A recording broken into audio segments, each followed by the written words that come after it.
Hey folks, today is a Monday. Actually, it's Tuesday. It feels like a Monday. Tuesday, January 18, 2022. Coming up on Roland Martin Unfiltered, streaming live on the Black Star Network. The showdown has begun in the United States Senate over voting rights. The debate on the Freedom to Vote and the John Lewis Voting Rights Advancement Act took place for the first time. And Democrats used a loophole in the 60-vote rule to begin the debate. But there's no such loophole to get the final vote passed without ending the filibuster. We'll talk with Melanie, Campbell, president of the National Coalition on Black Civic Participation, about what's going on Capitol Hill. Also, the U.S. government's website for free COVID-19 tests launched a day early, and the country continues to battle a surge in cases driven by Omicron. We'll talk with an infectious disease expert, Dr. Lane Rolling, on what we can expect, and also, is this going to be with us for forever? The white cop who murdered Laquan McDonald set to be released next month after serving just about half of his sentence. A Florida cop assaults one of his own fellow police officers when she tries to stop him from attacking a handcuffed suspect. An investigation reveals the Virginia Police Department used forged forensics to get people to confess to crimes. And in our Marketplace segment, sponsored by Verizon, we'll talk with John Hope Bryant, founder and CEO of the Promise Homes Company, who has closed on a $200 million institutional debt facility. We'll tell you exactly what that means. Folks, it's time to bring the funk on Roland Martin Unfiltered on the Black Star Network. Let's go. He's got it. Yeah, go ahead. Whatever the biz, he's on it. Okay, we're fine. Whatever it is, he's got the scoop, the fact, the find. And when it breaks, he's right on time and it's rolling. Best believe he's knowing. Putting it down from sports to news to politics. With entertainment just for kicks, he's rolling. It's on go, y'all. It's Roland Martin, rolling with Roland now. He's funk, he's fresh, he's real, the best, you know he's Roland Martin now.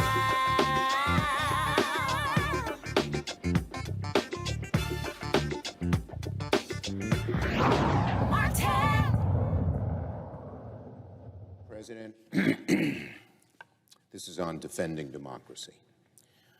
The eyes of the nation will be watching what happens this week in the United States Senate. Just a few days removed from what would have been Dr. Martin Luther King Jr.'s 93rd birthday, the Senate has begun the debate on the Freedom to Vote Act and the John Lewis Voting Rights Advancement Act. For the first time in this Congress, Democrats have tried for months to hold a voting rights debate on the floor, but we have been blocked each time by Republicans. We brought common sense proposals 4 times on the floor of the Senate, and only once did one senator, Lisa Murkowski, to her credit, agree to even begin debate on voting rights. On all 3 other votes, not a single Republican joined us. Every one of them voted to block even a debate on voting rights. So today we are taking this step by using a message from the House. Now, it's just a step, but an important step moving forward in that we will finally debate this one issue that is so central to the American people, to our history, and to our democracy. That was Senate Majority Leader Chuck Schumer on the floor today of the United States Senate talking about the issue of voting rights. Minority Leader Senator Mitch McConnell of Kentucky said Democrats defended the filibuster in the past, so what has changed? Late last week, our Democrat colleagues briefly paused their quest to destroy the Senate's 60-vote threshold, just long enough to use the 60-vote threshold themselves to block a bill. Every Republican supported sanctioning the Nord Stream 2 pipeline that will give Russia even more leverage to bully Europe. Most of our Democratic colleagues bowed to the furious lobbying from the Biden administration to protect Putin's pipeline. There were 55 votes to pass the bill that our friends like Ukrainian President Zelensky desperately wanted passed. but Democrats blocked it by denying 60. Now, many of these same colleagues have spent weeks thundering, literally thundering, that the Senate's 60-vote threshold is an offensive tool of obstruction, a Jim Crow relic, declaring that simple majorities should always get their way. But late last week, they literally wielded the 60-vote threshold themselves. A useful reminder of just how fake the hysteria has been. We already knew Washington Democrats don't have any principled opposition to Senate rules. Democrats repeatedly filibustered the CARES Act in March of 2020 while insisting on changes. Democrats filibustered and killed Senator Tim Scott's police reform bill. You only have to go back a few years to read vigorous defense of the filibuster from our Democratic colleagues and their allies. Oh, talk about a lying fool. First of all, McConnell just said that Democrats scuttled Tim Scott's police reform bill. No, last I recall, it was Vice President Kamala Harris, the United States Senator, who said, why aren't we discussing this bill in committee as opposed to on the floor? That's actually what happened. So McConnell is lying. McConnell also talked about how, they're changing the rules. Didn't McConnell put 2 Supreme Court justices on for life with just 51 votes? McConnell, you're lying again. And so, folks, not only that, didn't Mitch McConnell forget he voted with the Democrats to change the filibuster requirement, change the filibuster rule, to increase the debt ceiling a month ago?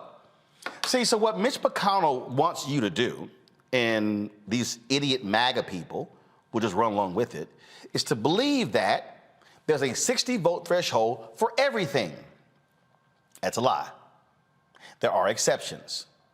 And the Senate has made an exception 161 times in the last number of years. So really, what's the whole deal? Now you have folks, West Virginians, who are weighing in. Prominent West Virginians, such as Alabama head coach Nick Saban, former Lakers GM Jerry West, former NFL quarterback Oliver Luck, and former NFL player Darryl Talley of the Buffalo Bills, joined former NFL Commissioner Paul Tagliabue, signing a letter urging Senator Joe Manchin of West Virginia to vote for voting rights legislation. The letter reads in part, some of us have roots and shaped our lives in West Virginia. Others followed very different paths, and some of us have been rivals in sports or business. But we are all certain that democracy is best when voting is open to everyone on a level playing field. The referees are neutral, and at the end of the game, the final score is respected and accepted. Guys, please put the letter up. This is the letter right here, okay? Thank you, all right? You see right here, these are the signatures on here. All right, so this is exactly what they sent to Manchin. Now, today, several protesters who stood on the Capitol steps demanding the passage of voting rights, they were arrested. This is the video right here, folks. Joining me now to talk about, again, the battle that continues is Melanie Campbell, President CEO of the National Coalition on Black Civic Participation. Of course, Melanie, you've been, of course, a part of this for quite some time. We saw those activists today. We saw the protests that took place yesterday. And so the fight continues to force us in to do what's right when it comes to these bills. Yes, Roland. And one of the things that we keep saying that whatever goes down, one of the victories, it's not the win, will be a vote, so we know where these senators stand. And so when it comes down to that vote, we will at least be able to know where people stand and know what we got to work towards when it comes to continue to fight to get this thing passed. And so that's what we're going to have to keep doing. You know, and what's also interesting here is as I sit here and look at what's going on, you know, you've got look, the Democrats, Manchin and Sinema, won't even support putting the talking filibuster back. I mean, my goodness. Mm-hmm. This ain't that hard. And so I'm glad to see what you was just showing about that letter coming from West Virginians. I mean, the people of West Virginia and the people of Arizona want them to do the right thing. So I just know that we have to keep pushing. We need corporate America to weigh in because sometimes if you don't listen to the people, you'll listen to money. And so every tool in the toolbox we have to keep using and hold. And also, and I know I heard you talk about this, and also push on the Republicans. At least 10 Republicans at the end of the day ought to be able to figure out how to do the right thing. So we cannot let them off the hook while we continue to push for Sinema and Manchin to do the right thing as well. And of course, there's some people who say, look, this is all for naught. Why don't you just simply give up? But the bottom line is you got to force it, because right now we need to know who's where do people stand? Who's for, who's against? And in the state of Florida, my home state where I grew up, you have the governor who is now trying to accept a separate office to enforce their voter suppression laws. So it's not stopping. And so, and the more these state legislatures come back into place, we're going to see a whole lot more kinds of voter suppression laws. It's like somebody turning the dial to see, well, just how far will they let us go? Let's see how far we can go. And so that's what we're going to continue to see. And so at the end of the day, folks got to make that decision. What side of history are you on? And we cannot afford to stop fighting for our voting rights. And we've always had to fight. That's the thing I try to tell young people. We have unfortunately always had to fight to protect our voting rights. And we will continue to do that until we get another victory. And then even with that, we have to keep and stay vigilant by making sure that we continue to vote, and especially when you get down to state and local elections, especially these days, state elections, because a lot of times the state override what's happening with local political, local elected officials and city councils and mayors anyway. And I apologize, I'm out, I couldn't get some. I know you hear them sirens, so apologize. It's all good. It's all good. And when we talk about the pressure and why that's important, all levers must be pulled to get the attention of these members of Congress. Yes. All of them. And Roland, whatever goes down with this vote this week, and I know my sisters and brothers were out there today, putting their bodies on the line. We will continue to do that. We also simultaneously have to make sure that whatever's going on, that we vote this year and continue to engage this administration. And they say they're going to stay the course, keep pushing the White House, get with the Justice Department, every tool that we can. At the end of the day. And I just think it's a moral imperative. Right. What we're talking about is what's going to impact our kids, my nephews. These kids are going to have a bad way if this country, it's not just like, okay, win one this week, win another next. No, this is about the whole shifting of this political system that can put our children in a perilous future. When you're talking about pushing us back, not just pre-65, we talk about Reconstruction. When you can do what they're doing, it's not going to stop here. No, it's not. In fact, when I talked about putting the pressure on, Emily's List has made it clear that they sent a letter to Kristen Sinema that if she chooses re-election, if she keeps on this path, she will not get their endorsement. This is what they sent her. Senator Sinema cannot support a path forward for the passage of this legislation. We believe she undermines the foundations of our democracy, her own path to victory, and also the mission of Emily's List. And we will be unable to endorse her moving forward. That is, of course, a very powerful fundraising group that supports, that's pro-choice, but also that's all about electing women to Congress. Right. And Sister LaSponza Butler, give her a great shout out. Sister, who's now the head of that, is a Black woman who's running Emily's List. So that's history as well. Absolutely. Melanie Campbell, we appreciate it. Thanks a lot. Thank you. Thank you, Roland. All right, folks, go to my panel. Mustafa Santiago Ali, former senior advisor for environmental justice at the EPA. Teresa Lundy, founder of TML Communications. And we'll be joined in a bit by Demario Solomon Simmons, civil rights attorney and founder for Justice for Greenwood. I want to start with you, Teresa. That Emily's List decision is important. Last week, they released a statement. People like me said, ain't good enough. Send the signal to Sinema and any other woman who wants their endorsement and their money. You don't do what's right when it comes to voting rights, you will not be getting our support. Yeah, and I think more organizations actually need to run on the same talking point because look, Emily's List has been influential in making sure that women are elected and in the right position. But they also have a very, very big contact list of sponsors and donors and those who already are established after their sponsorship.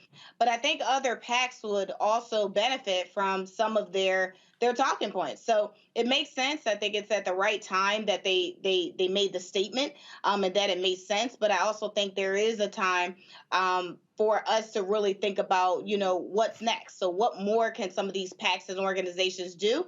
Not just getting us elected, but actually making sure that we as in those who are elected are still hitting some of those same point and those same voting rights that is necessary to move this country forward. Mustafa, what happened to Kenneth Frazier? What happened to, of course, these other black business leaders who supposedly are rallying these companies to stand for voting rights?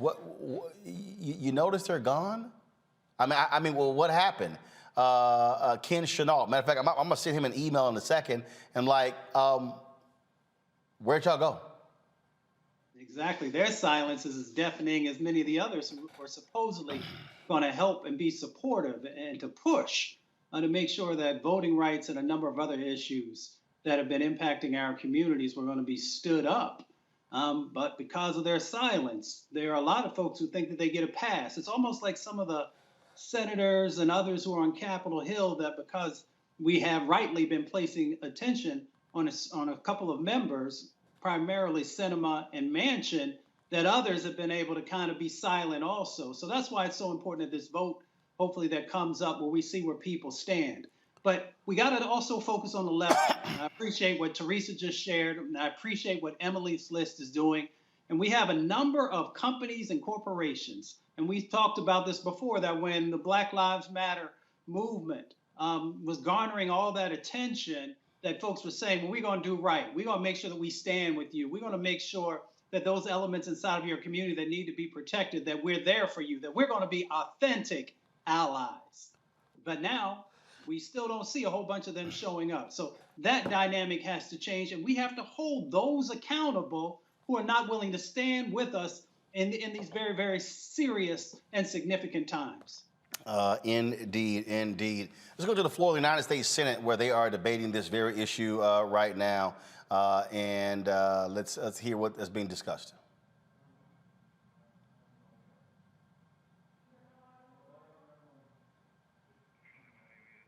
Support the Freedom to Vote Act, which are designed to safeguard Americans' right to vote and secure the sanctity of our election.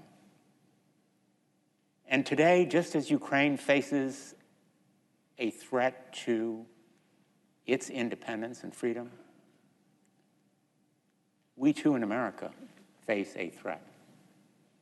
Not from Vladimir Putin directly, although he has sought to destabilize and degrade our democracy and continues to do so through cyber attacks and misinformation.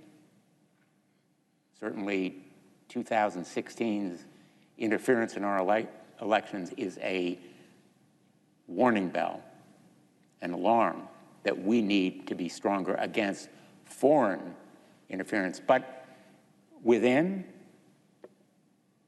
the threat is equally, if not more, alarming. Because what we are seeing across this great country, in state after state, are efforts to suppress the vote and restrict the franchise.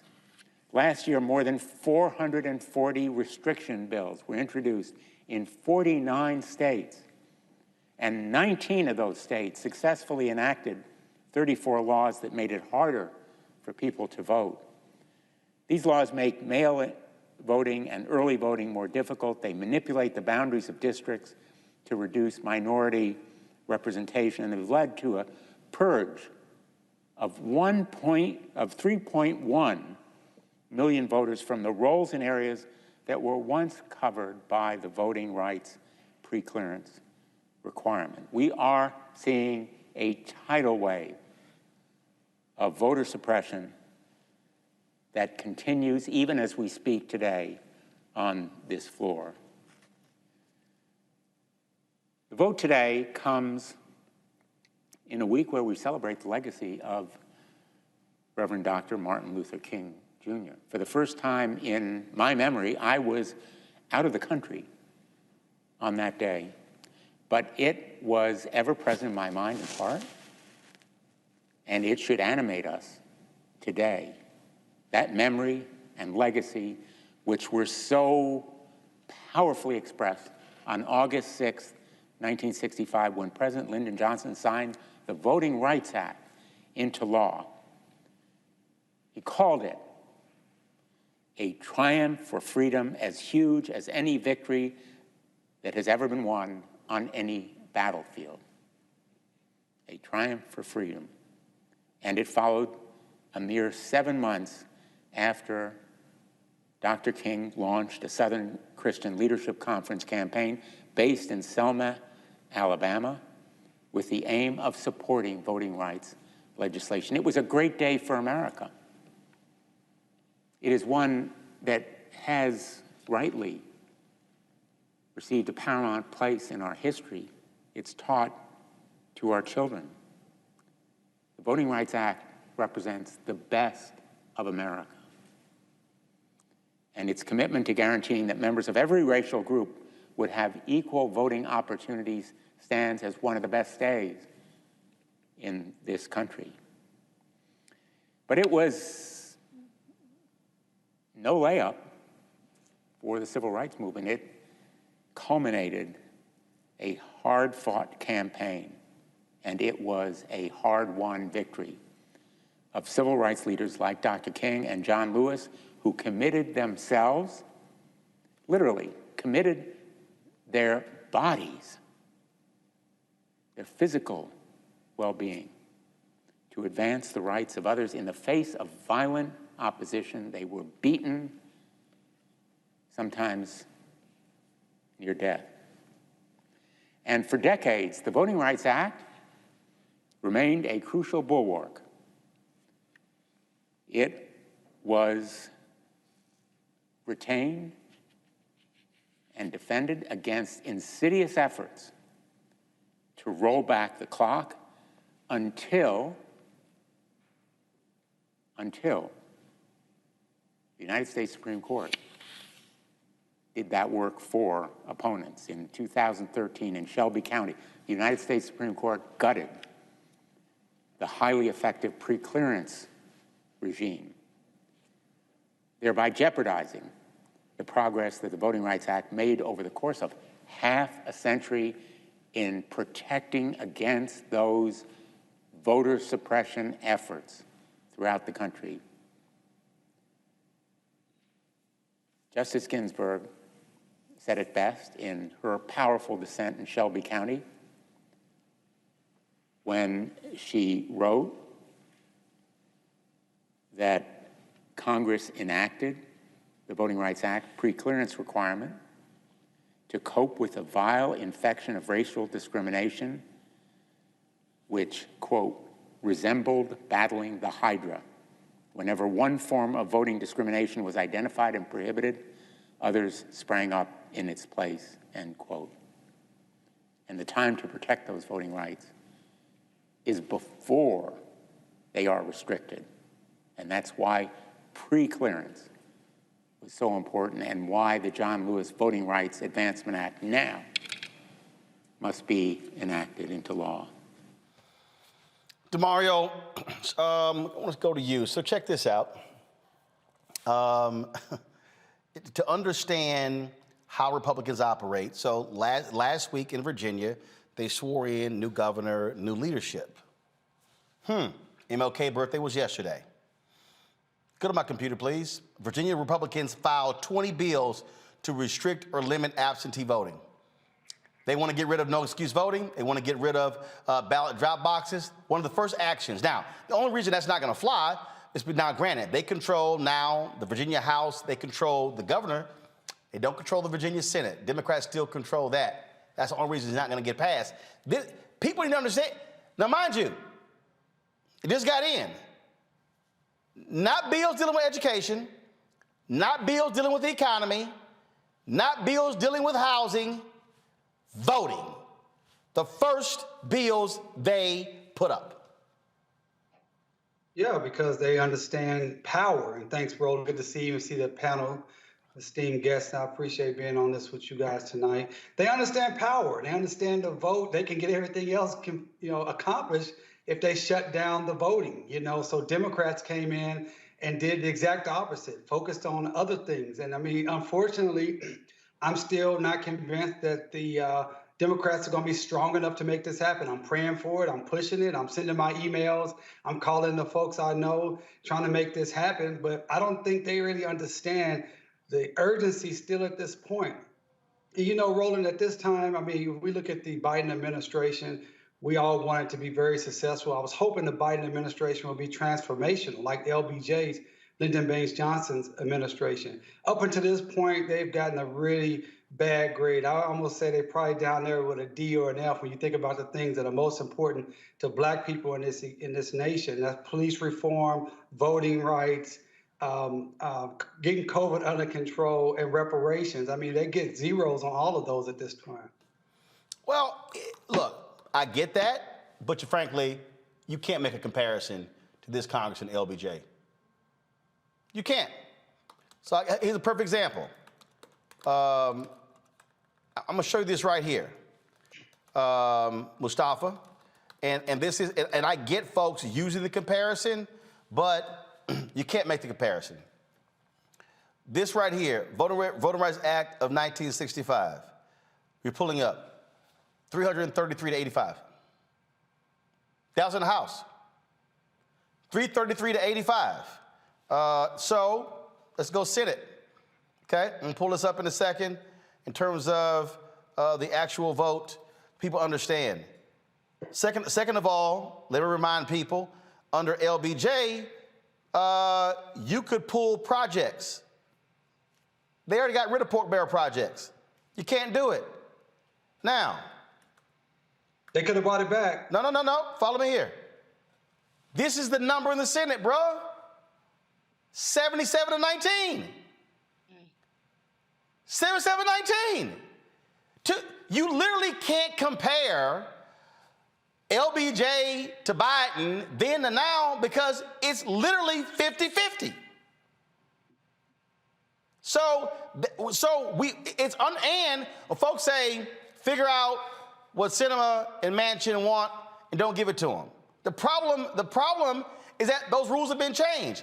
The old rules, and here's the other deal, and I totally get what everybody's saying, and I'm right there as well. Here's the problem, Mustafa.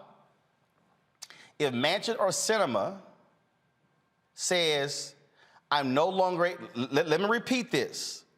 If Manchin or Sinema says, I'm no longer a Democrat, not become a Republican, and now I'm an independent and choose not to caucus with the Democrats, Chuck Schumer is the minority leader, and Republicans control all committees. That's how tenuous this situation is right now in the United States Senate. It's a tightrope. And most folks haven't spent any time on Capitol Hill, so they don't really understand, unfortunately, how the numbers work and also how difficult it can be to be able to move the legislation, especially if you're trying to court someone to actually get the votes. That's why when you look at things like the Build Back Better as an example, it shrunk from 3.5 trillion down to like 1.7 trillion, 1.9 trillion, and it still couldn't get folks to move forward and do the right thing.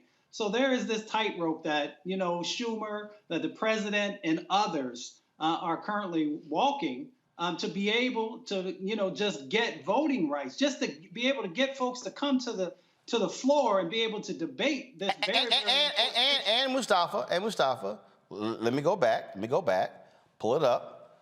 It was 333 to 85 in the House, 77-19 in the Senate. Republicans voted for it. The problem right now is there are zero Republicans voted in the House. Zero are going to vote in the Senate. Zero Republicans voted for the COVID relief bill. Zero. That is the reality. Even the infrastructure bill. The problem that we're now dealing with is what LBJ had to do was to simply get through the barricades of the filibuster, because then the committees were even more powerful, where you couldn't advance anything to the floor without going through the committee. So everything died in committee. The problem now is you can take it to the floor. If you ain't got 60 votes, you're still screwed. So what we're dealing with, and I'm gonna also give people a reminder. Democrats had 60 votes when Obama was president. And why didn't they pass health care with 60 votes? Because all it took was one senator who wanted other changes. Remember Lieberman? Remember your senator from Nebraska? Because remember the Cornhusker deal? All the training that had to go on? So even when Democrats had 60 votes, they didn't have a hardcore 60 because of different interests. And that is the fundamental problem that we're dealing with. And I keep saying this. Republicans, they right, hard right. Democrats, centrists, liberals, progressives, far left.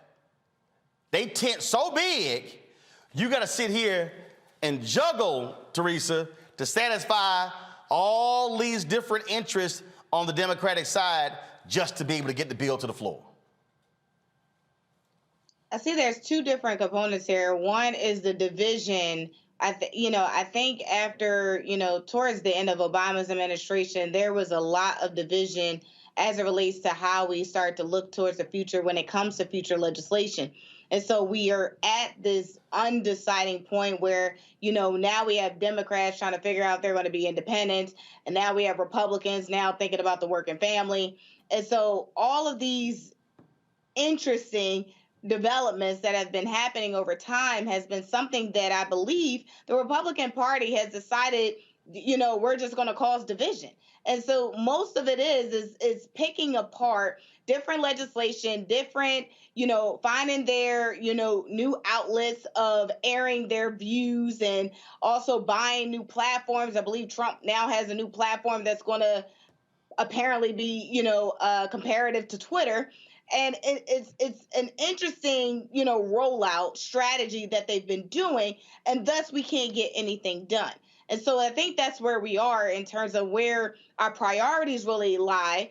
And Roland, to your point of all the special interests that ultimately come into play, is that we don't have a foundation of people trusting each other in Congress or in the Senate. And so, again, when we can get those votes back in 1965, and it seems like we just can't get these votes today, we are at this very fine line of, those we are getting elected, are they going to be aligned with the other senators and their other colleagues? And that's where, the division is actually aligned, because it seems like no one is trusting each other to get things past the finish line. And here we are, the American people, suffering. Well, but also I think what we have to also really deal with is that we are seeing what happens when you do not ignore state politics. Here's what we're up against right now, DeMario. We're up against trying to pass a federal bill to stop what's happening on the state level, because they control that.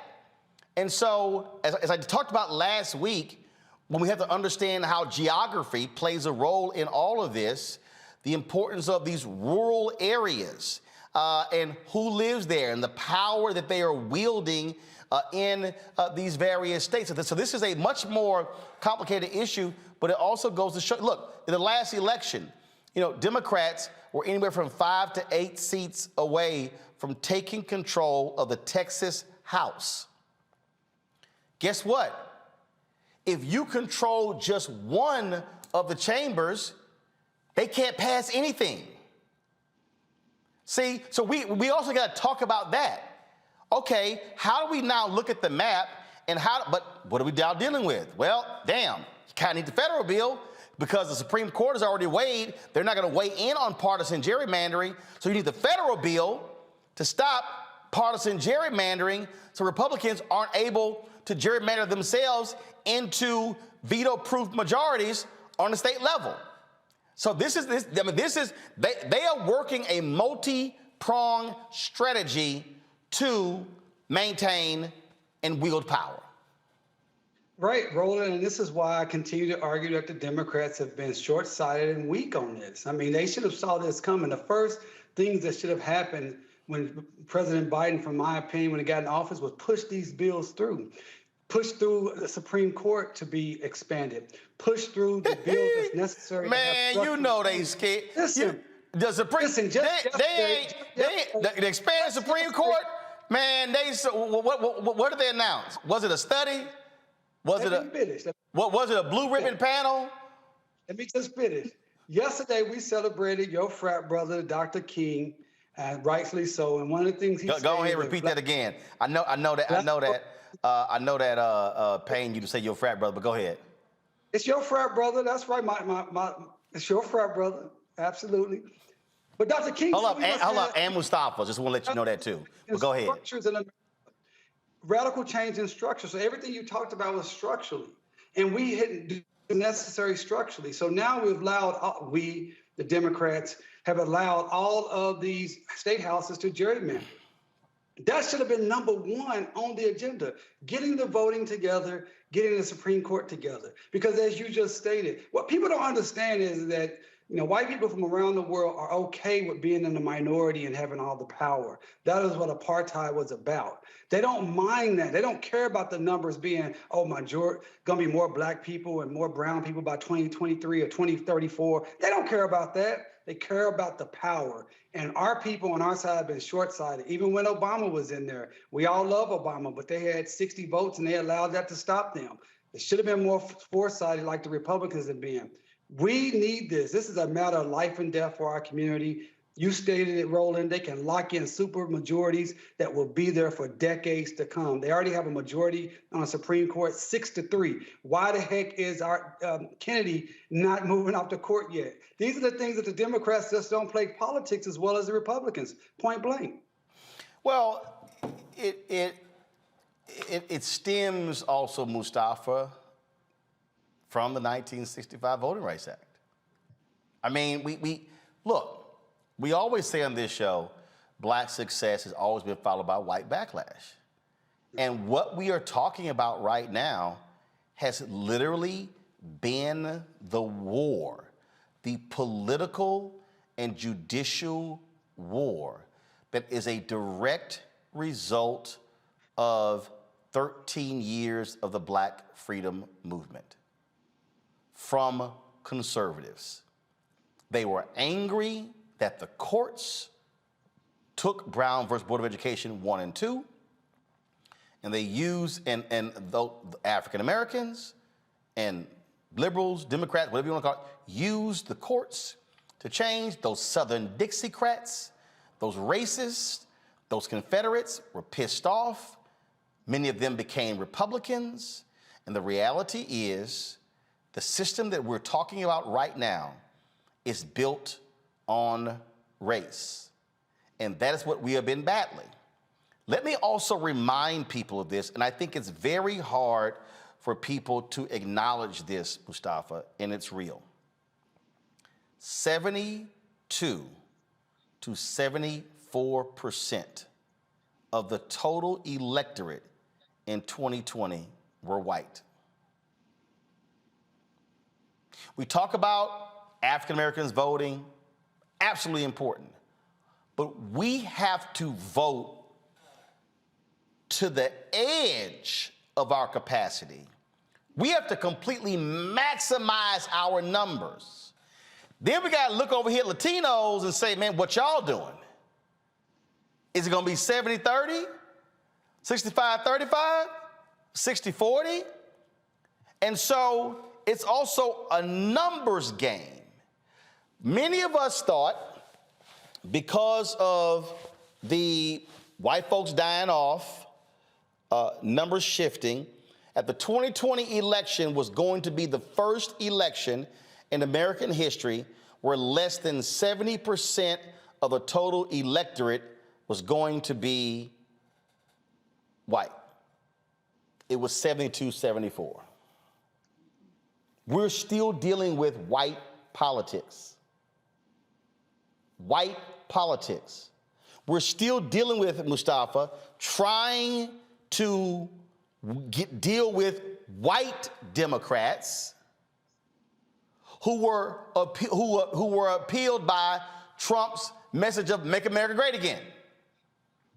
He beat Hillary Clinton by 450,000 votes in Ohio. The same white workers who picked Obama over McCain. So we are still, so for all of what we're laying out, and then when you talk about Latinos,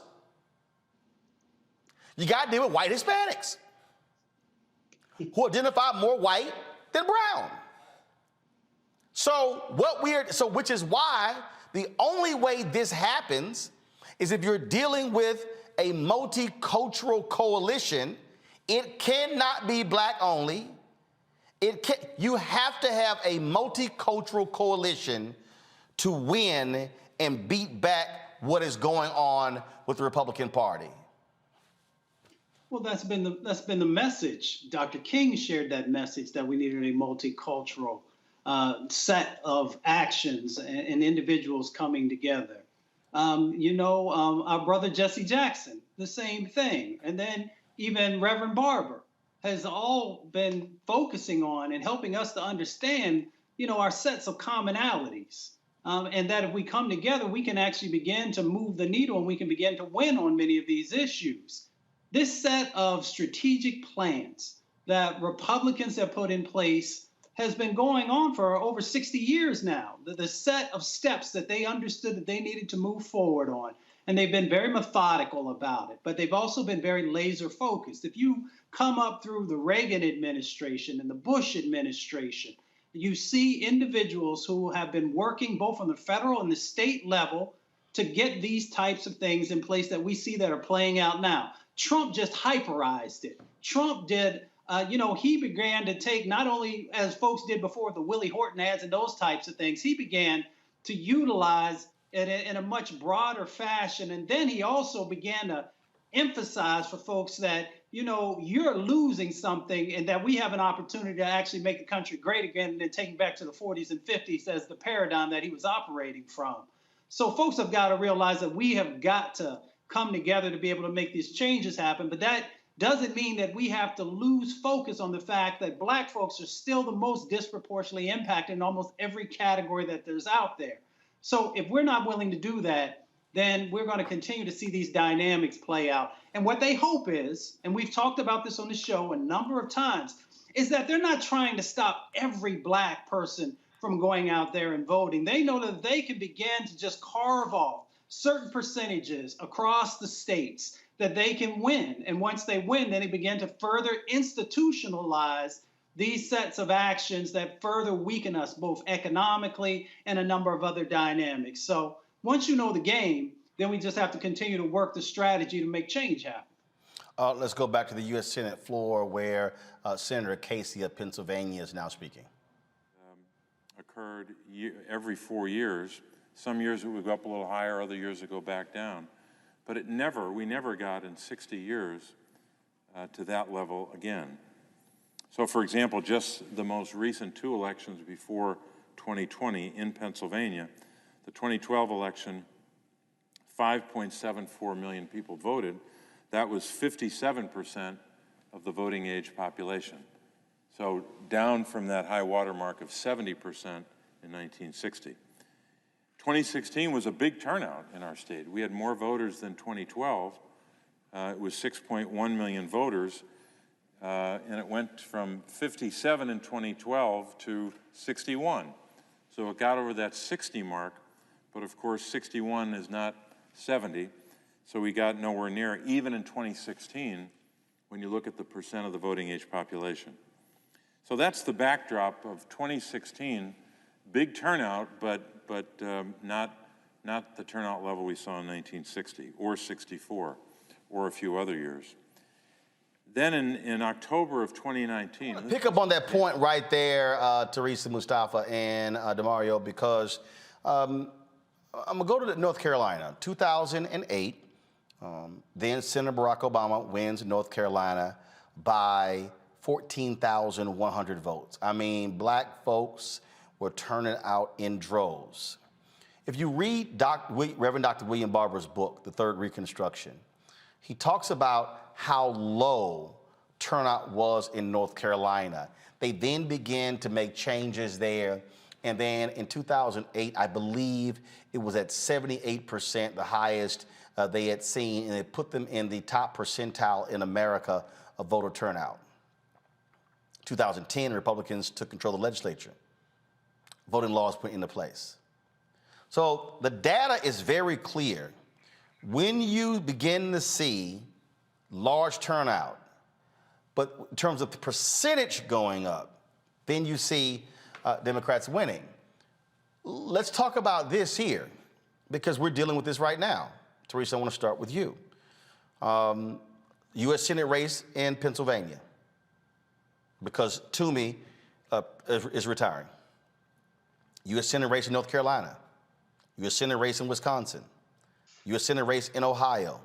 U.S. Senate race in Florida. So now all of a sudden, those are 5 critical states. You also got U.S. Senate race, obviously, Charles Booker running against Rand Paul in Kentucky. But really, you got those critical 5 states. Obviously, Warnock is running for re-election. So when I hear people, when I hear black folks say, man, hey, look, man, we turned out in 2020, it didn't happen. What I keep saying is, you pick up 3 of those 5, you're now up 53-47. You now can negate Sinema and Manchin. And so what should the messaging be, Teresa, you're in communications, to black folks to say in Pennsylvania, while we must try to max out our numbers, not be happy with 55% black turnout. No, say we need 75, 80, 85% black turnout in Pennsylvania to keep a Dr. Oz or whoever the hell other crazy ass Republican they're gonna try to nominate. Well, one, you're absolutely right. You know, the Commonwealth of Pennsylvania is a very interesting space to do politics.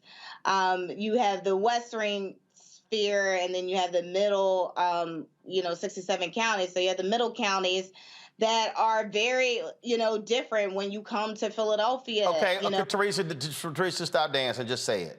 Philadelphia and Pittsburgh, is America. The rest of Pennsylvania is Alabama. Absolutely. So if you're traveling, just go all that bullshit you talk about, all the middle states and these, just go ahead and say it, okay? Outside of Philadelphia and Pittsburgh and the suburbs of those 2 cities, the rest of Pennsylvania is Alabama. Absolutely. And you know what? They show their flags very proud. You'll see the Confederate flags, you'll see the Trump flags. But here's the messaging that needs to happen. I see Roland is honing me in on what it is. So African Americans and Black, brown communities, one, they need to be funded. We currently have one African American male, he's young, that's Malcolm Kenyatta, and he's running, as the African American candidate for U.S. Senate. But then we also have a whole slew of GOP Republicans, and I believe they're going after the Black vote. They are consciously thinking about the working families. They're thinking about blue collar. And so they are trying to spend dollars and cents to make sure that their message is clear, which is, if you're tired of dysfunction, get with us. And I think that message is obviously not resonating, but obviously the Democratic Party needs to choose a candidate that they actually stand behind. And so what we have currently is a Pennsylvania Democratic Party that is kind of on eggshells on who they're actually going with. They have not picked a nominee. And so we are getting, the best of both sides. The GOP has already had a debate here in the Commonwealth, and the Democrats have not, because they're still trying to figure out the numbers and the lay of the land. But I think if they really want to get on message and if they really want to speak to Black and brown communities, one, they need to financially make sure it happens. Two, they need to make sure that that effort actually takes place. And then three, also realize that we are still, as much as we're thinking about the U.S. Senate race, we're also still thinking about the maps and how they're being drawn. And so everybody is kind of at an unease feeling. Well, keep in mind, the maps are no big deal for Senate races because they're statewide. So the maps matter for congressional races, state rep, and state senate. For United States Senate, it's statewide. Maps don't matter. And so, yes, that doesn't matter. But then you still have those candidates who are still trying to figure out who are they supporting within that. So there's still a divide, and I don't think the Democratic Party has really gotten on the same page. But I think Republicans are making an assertive effort to reach into Black and brown communities. Now, we haven't seen it yet. We haven't seen some of these resources, but they are absolutely, trying to use the talking points of, gun violence and, poverty and trying to figure out nuances that will definitely be appeal, but also not too much. So, I think there's a lot that they can do, but there's nothing that really has been shown. It's really them trying to find unification within their own party right now. Obviously, it means laying out what it is that we want. See, DeMario, I always, when people yell tangibles, let me remind you, one United States senator cannot deliver what you want. You got to get the votes. But it does mean if you're in Pennsylvania and you Black folks, you're establishing this is an agenda that these are the things that we want to see get done. And so I think if you say we want the George Floyd Justice Act, whoever is running for these U.S. Senate races, they have to be asked that question. In the primary, in general, do you support the George Floyd Justice Act? Will you vote yes if you are elected to the United States Senate? Do you support For the People Act, John Lewis Act? Do you support, so you go down the whole line. But and I'm going to say this, and people, again, I don't give a damn what they say. I don't care about these people, man, Rollerball, you're always trying to get us to vote Democrat. No, I'm trying to get you to vote for life or death. I'm trying to get you to understand that Medicaid expansion leads to hospitals not shutting down. I'm trying to get you to understand that when rural hospitals shut down, we die. I'm trying to get you to understand that Republicans don't want to expand Medicaid in these states, even though the money was provided by Congress to do so. They still said no. So at some point, we also have to say, here are the real things that are happening. But what we can ill afford, I understand being pissed off, mad, angry, upset. But the quickest way, DeMario, to guarantee we will get screwed is if we sit at home. So the question is, what do you say to that person who's like, I ain't gonna vote? What do you say to the people, the campaigns, the folks who are running, what they must be saying to African Americans? Well, Roland, as you know, I'm just an old country lawyer down here in Oklahoma and represent people who are injured and discriminated. Now, you're right. You country. You right. Yeah, that's all right. So I understand how to talk to regular people. I understand to come hang out with you real highfalutin folks, as we would say. I understand these big words and big issues. Even though when I went to Tulsa, you had all that vegetarian food. But go ahead with your country self. Go ahead. I swore I was in California at Cal Berkeley with the food y'all was serving at that Tulsa reception. But go ahead, tell your little story. Man, I'm trying to eat to live, brother. Go ahead and tell your little story. I want to look like Mustafa, man. Maybe I get my pink on. You know what I'm saying? So what I'm trying to do. Listen, roll it. People got to speak very clearly to our community. You know, I hear these talking points of we got to save democracy. Democracy has never worked for Black people. You got to talk about how we're going to save grandma, how we're going to save these houses, how we're going to save lives, like you talked about with the Medicaid expansion, but be very clear about what that means. And I use a very example. I was just talking about this last week at a lunch. It was a young man named Demonte Driver. You can Google this. There's a foundation in his name. This young man, back in 2007, I was coming back from a conference in D.C., actually working on reparations for the massacre with Dr. Charles Ogletree. And I was reading a paper about Demonte Driver. He was 12 years old at the time, and he died because he had a cavity, and it turned into an abscess. And the reason, it went to his brain and killed him. Yep. And the reason he was not able to get that cavity, that tooth out, because no one would accept the Medicaid because the rates have been cut so low. And they were trying to utilize that story to be able to put more money into healthcare for children. This is 2007. We still deal with the same thing today. And who are those people that have been impacted by it? A lot of our people have been impacted by that. I certainly was the one that grew up on SSI, grew up on state benefits. I had a speech impediment, state paid for it. I needed braces, state paid for it. I almost died several times from asthma in the emergency room and ICU for days upon days. The state paid for it. Those things are very, very important, but we have to be very clear about it. Clearly state how it's going to help our lives. Don't talk about these saving democracy and all of that. We don't care about that. We care about paying our bills. We care about our kids being educated correctly. We care about stop being brutalized by the police. We care about our communities looking the same as the white communities. We care about making sure the street lights work. We care about being treated as absolute first-class citizens. Don't come talking to us just because it's time for primary. Spend time, as the sister said, put resources behind our organizations, resources behind our leaders that we pick to help us understand what's going on. Those are the things I think Democrats need to say. And I'll say one more thing to that, Roland. You're absolutely right. It's not about, I'm not trying to say Democrat. The reality is the Republicans are a white supremacist party, period.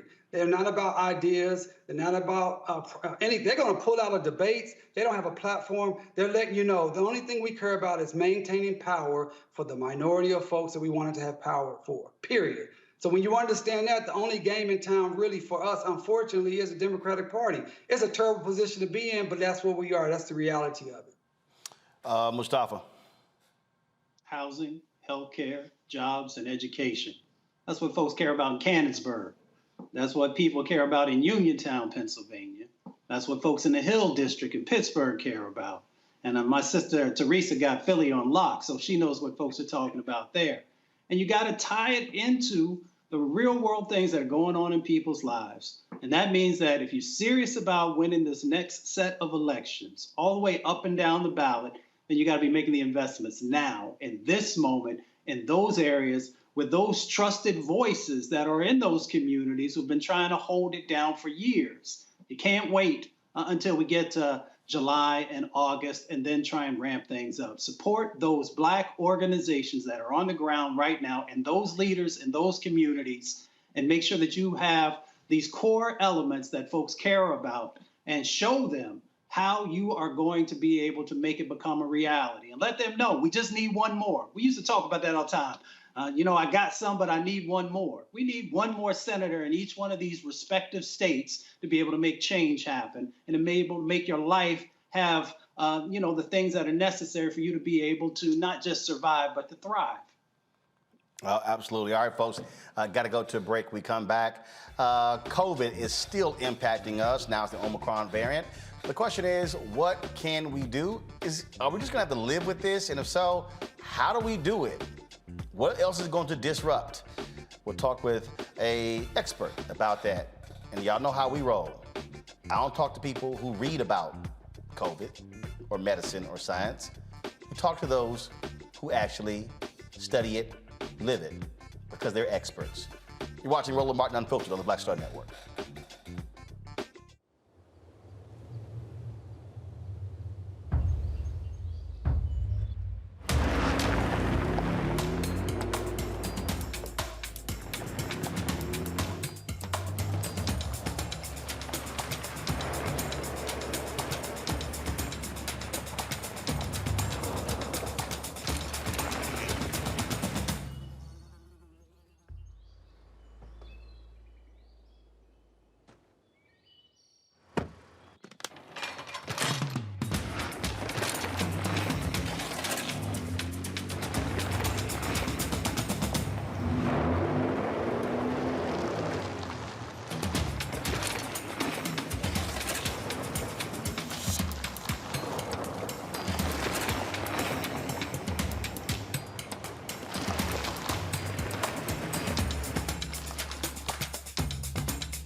Black Star Network is here.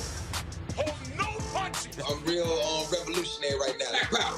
Support this man, Black Media. He makes sure that our stories are told. Thank you for being the voice of Black America, Roland. Stay black. I love y'all. All momentum we have now, we have to keep this going. The video looks phenomenal. See, there's a difference between Black Star Network and Black-owned media and something like CNN. You can't be Black-owned media and be scared. It's time to be smart. Bring your eyeballs home. You dig?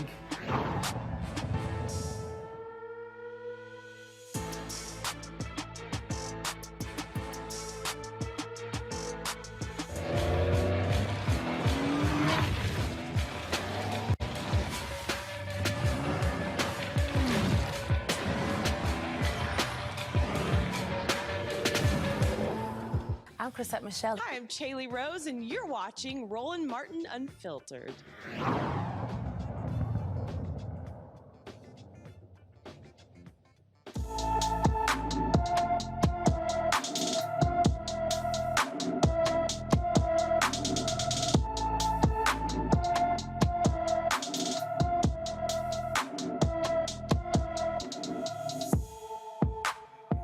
The family of 17-year-old Zion Foster needs your help finding the teen who has been missing since January 4th from East Point, Michigan. She is 5 feet 1 inches tall, weighs 120 pounds, with black and blonde hair and brown eyes. Her family believes she is being held against her will. Zion was last seen wearing her Detroit Wing Company uniform. Anyone who has seen Foster or has information on whereabouts, please call the East Point Police Department at 586-777-6700, 586-777-6700. All right, folks, we are truly living in an international pandemic. We are seeing how COVID is still impacting us on a daily basis. Now the Omicron variant, it is extremely infectious. 332 million cases of COVID in the United States. Worldwide, 5.5 million people have died from the virus in the United States. The death toll is nearing 900,000 cases, and we're still seeing numbers. Now we're seeing reports of things tapering off, what's happening. So the question is it tapering off, or are we simply going to have to live with this? And when we say live with this, what does that mean? Always wearing masks, always doing social distancing? Are we ever going to be able to go back to events? The Grammys had gotten postponed. They now moved it to Las Vegas. The NAACP Image Awards, they announced their nominations today. They announced that it will be in person. It will be an in-person ceremony, but there will be no audience, and so basically, no one's going to be there. Will there be an Essence Festival this summer? What does this all impact? Will we see conventions actually take place? All of those questions we're still with 2 years after. 2 years after COVID hit the United States, hit the world in such a huge way. And so our goal has been to talk to people who live this. This is what they live. This is what they do. This is what they study. This is what they've been going through. And so joining us right now is one of those very experts, joining us from Baja, California, Dr. Rowling. Of course, you've been seeing, him on social media. You've been seeing him talk about this with his videos. And so, again, Lane Rowling is the Director of Clinical Education and Research, Tropical Pathology, and Infectious Disease Association. So that means, Doc, you got credentials. First and foremost, I want to start there. It has to drive you crazy to watch these TikTok, YouTube, Twitter, Facebook doctors, folks who never studied, never practiced, but because they read a medical journal or because they saw something else and they're just repeating stuff ad nauseum as if they're actual experts. Absolutely, and Roland, thank you for having me on your program. But you're absolutely right. This has been a hell of an exercise over the last 2 years, trying to educate people about real infectious diseases. I mean, I've been doing this for 30 years, real life type of stuff, and you're absolutely correct. The reason why we're in this situation, you got people that jumped into a lane they're not trained in. I've never seen any of these guys in the jungles of the Amazon doing Ebola, dengue, malaria, putting babies in body bags, seeing some of the worst diseases in the world that will eat your face away, looking at live viruses under laboratories, et cetera, et cetera, et cetera. And you're right. They missed the boat. They got almost 1 million people killed here in the United States, and the virus is out of control. It's going to be out of control for a long time until we reset the clock back with people that actually do this stuff every day. I'm an infectious disease guy.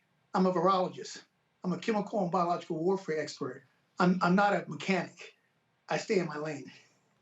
And so when you say it's going to be with us unless we do a reset, what does that mean? Well, a reset is that we should have had that big mama conversation 2 years ago, like I've tried to do on all the different platforms I've been on, from MSNBC, the Congressional Black Caucus, et cetera. Urban League is trying to educate people about the virus. You have to understand, folks, this is an RNA virus, coronavirus, largest immunogenic virus on the planet, capable of changing in a heartbeat, and is transmitted by 3 ways: respiratory, secretions, fecal contamination. It came from an animal. This is how you protect yourself. We didn't do that. It became a political narrative. People got into a lane, and they got a lot of people killed. So we have to set the clock back, educate people about the virus, transmission, how do you protect yourself. Dr. Rowland, you're an infectious disease specialist. How do you function in a world where you're dealing with some of the most dangerous pathogens on the planet and you don't get infected? Or if you do get infected, you survive. That is a big reset. And the problem that we've had because of the misinformation and disinformation, that is why Black America and people of minorities around the world are in a bad situation. So this, and you're absolutely right about the whole political point. And I've said this here, that I think the biggest problem that we face in the United States is that we literally had an idiot who was in the White House. But let me explain that. Because he was so hell-bent on nothing impacting the economy. He was praising China while other people were like, yo, man, they're hiding stuff from us. And so we were getting these nutty news conferences. No, don't worry. We got 13 cases. It's that one, we got that one Chinese guy. We're good. We're going to have, everything's going to be fine. Then it was, oh, no. Don't let those people off that cruise ship in Florida because that's going to cause our count to go up. Or, hey, the reason we're not testing a lot of people, because we test a lot of people, we're going to have more cases. And so I think what it did was, it gave people who already, I mean, look, you got 10 to 15% of people who are already nuts, okay? But that thing just then began to take off. And then what I think also what you saw is, you just saw this constant, no, I don't want to say, don't give them the true information, the whole battle with Fauci and Birx, no, you can't talk, the chemical stuff. And so what's hard is when the people who you want to trust in a national emergency are not actually trying to really deal with it because, oh, it might cost me the election. And so when you say the reset, the problem now is it's people like, oh, now you can't trust the government, can't trust Fauci, can't trust Biden. So the sources that we normally would want to trust, bruh, I got Black people like, nah, bruh, you can't trust them doctors. And I go, we got Black doctors. Well, they bought off by the pharmaceutical. I'm like, well, who the hell you listen to then? I'm like, if your ass gets sick, you gonna listen to that Black doctor? Well, I agree with you on that. But the point is that there's a guy named Dr. Lane Rowland that's been doing this real time for 30 years. I just happen to be in the jungles. And the reality is, you're right. It became a political narrative. Fauci made critical mistakes. This is a respiratory disease. You wear a damn mask. Bree, whatever her name was, she was not out in rural Arkansas or Louisiana talking to Big Mama in a trailer house about how to decrease transmission. You're right. That narrative is gone. The virus is out of control.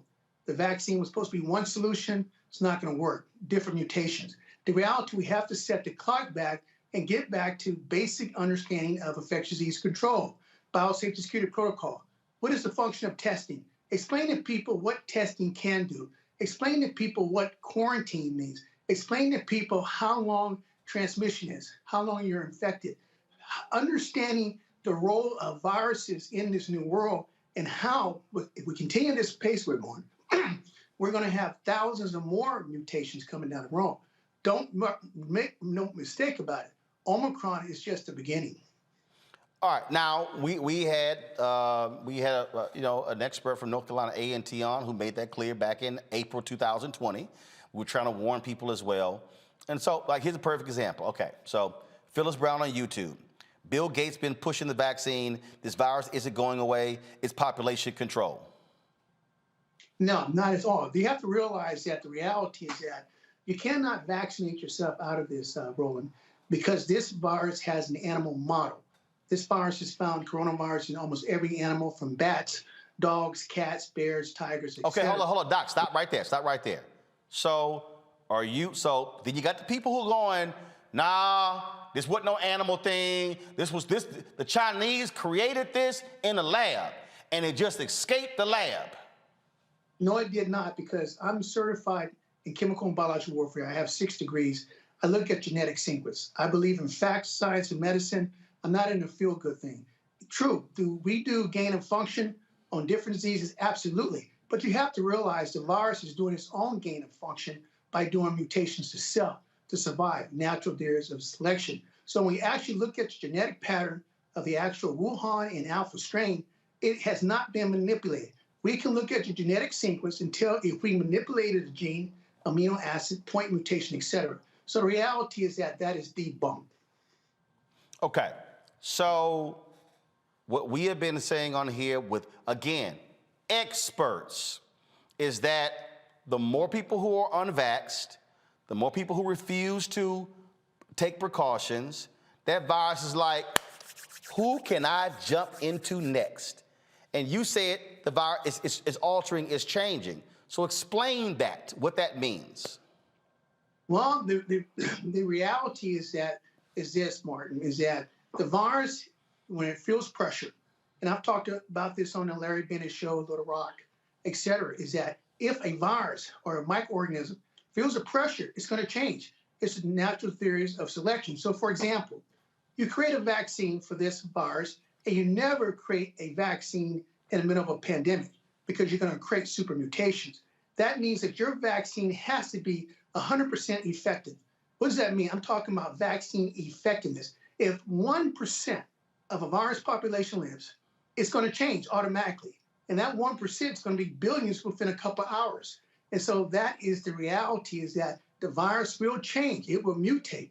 When we look at the Omicron mutation, we have 50+ mutation in an HIV positive patient that had ineffective antiretroviral medication.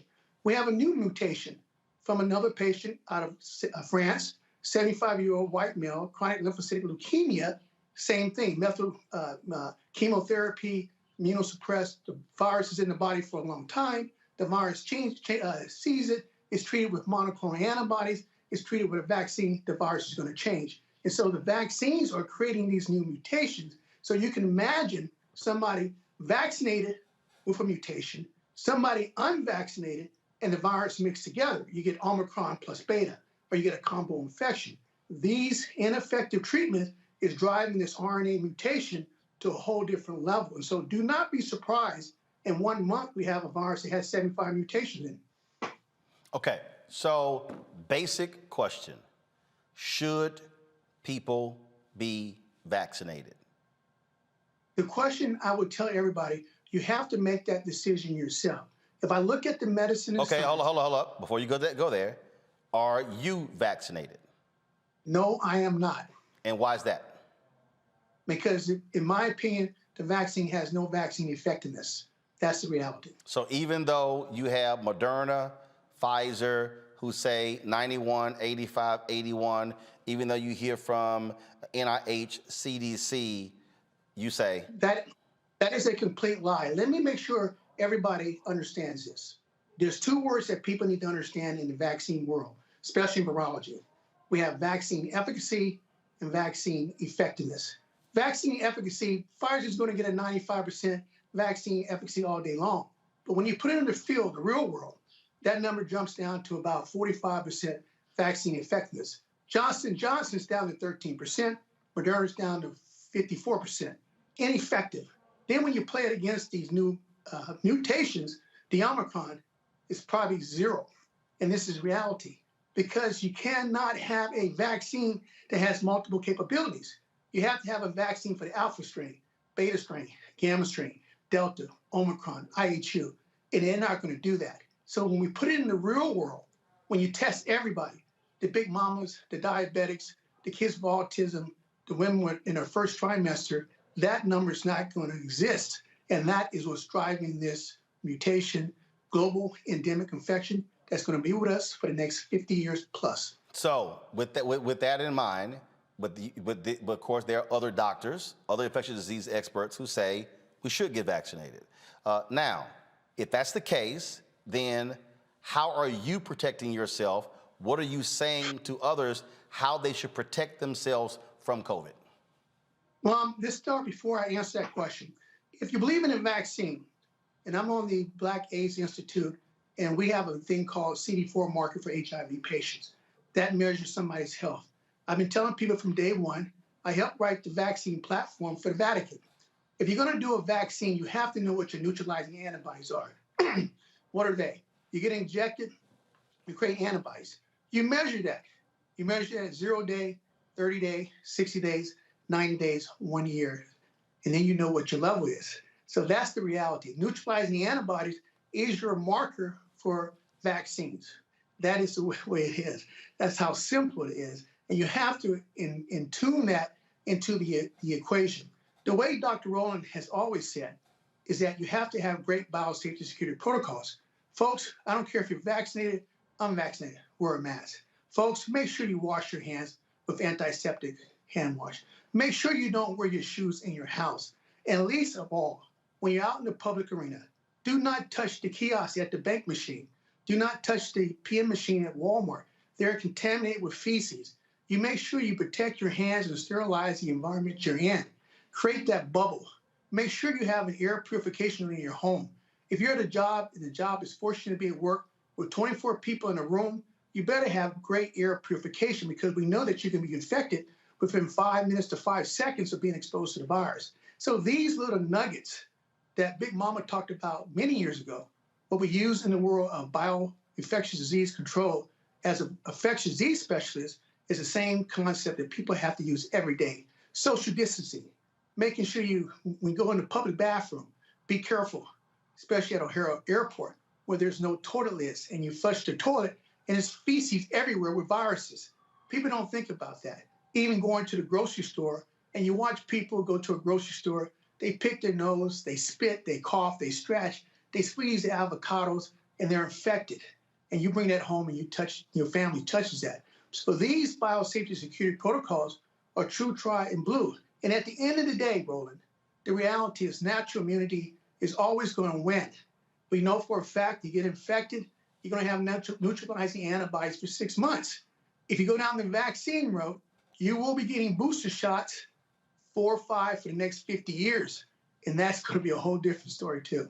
So again, so walking through that, because again, we've had infectious disease experts like Dr. Tyson Bell on who says absolutely get vaccinated. Stephen A. Smith just talked about his COVID battle. Doctors told him had he not been vaccinated, he would have died from COVID.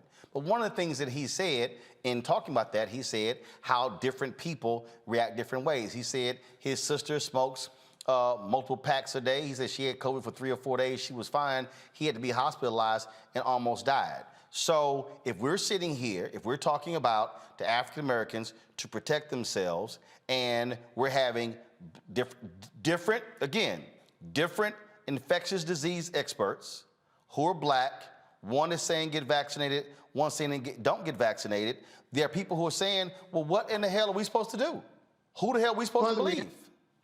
Well, the reality, Roland, you have to really understand virology. You have to have really been in that world, in that space. Right. Like I mean, we've had other virologists on who said, get vaccinated. Well, let me explain the terms. We have a word called trophism in virology. Trophism means the ability of an organism to cause an infection, i.e. you get the flu, guess what happens? It affects your lungs. Well, this virus is completely different. This virus has what we have multi-trophism, which means it can infect every cell in your body, from your eyes, nose, lungs, hearts, etc. So you can have all types of different reaction. Yeah, there's going to be people that are going to have different reaction because they might have a different viral load. Maybe they got more viruses in their nose. Maybe they breathe more in their lungs, etc. But the reality is that if you look at the vaccines down this line, what is your neutralizing antibodies? Simple question. That's your test. And CD4 is very important in HIV patients. Your neutralizing antibodies is very important. So what test? PCR test, home kits? No, we're talking about neutralizing antibodies. Got it. Which is not, yes, this is I inject you, your body produces IgG, neutralizing antibodies that are supposed to eradicate the infection. What is that number? This is when I told people 2 years ago, before the vaccine was even, you will be getting booster shots the rest of your life. And we're going to be getting alpha, beta, Megatron, Deltron, Planet of the Apes. They're going to keep going down because there is no long-term immunity to any coronavirus. I teach this stuff. I'm a professor of virology. On my exams, there's no long-term immunity to coronavirus, period. What book are they reading? They're damn sure not reading Dr. Rowland's clinical virology or clinical immunology, and they're damn sure not taking my master's course virology. So I don't know where they're coming up with this information, but it's not correct, not based on any medical books I got 6 degrees. So the question is, in terms of moving forward, because see, what we get from our audience is folks want to know what to do. And so when you have competing experts saying one thing or another, what in the heck are y'all talking about when y'all in the room? Because the public damn sure don't know. Well, I can tell you right now, they're not on the stage I'm on, but I can tell you about the ones that you've talked to, the people that are supposed to be, I guess they got an F because almost 1 million Americans have died and the infection rate's still out of control. So that tells you their record. That's the grade you really want to. So you talked about social distancing, washing your hands. Okay, so conferences, football games, basketball games. You're not social distancing. You're literally sitting right next to somebody.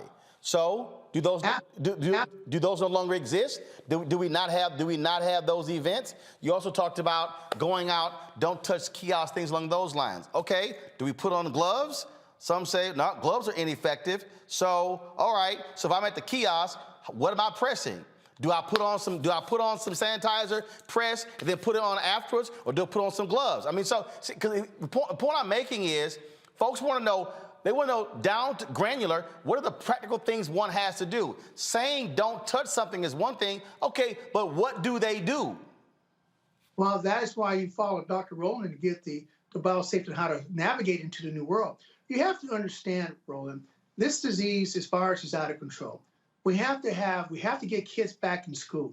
That is one of my main missions, getting schools open, getting people back. Okay, hold on. I want you to hold that point because my panel's going to ask some questions. I want you to answer that, but I'm going back to answer my question. That is, if I'm going to the bank, if I'm going to the grocery store, do I have gloves? Do I don't have gloves? Do I put on hand sanitizer and pick up something, then put it back on? What do I do?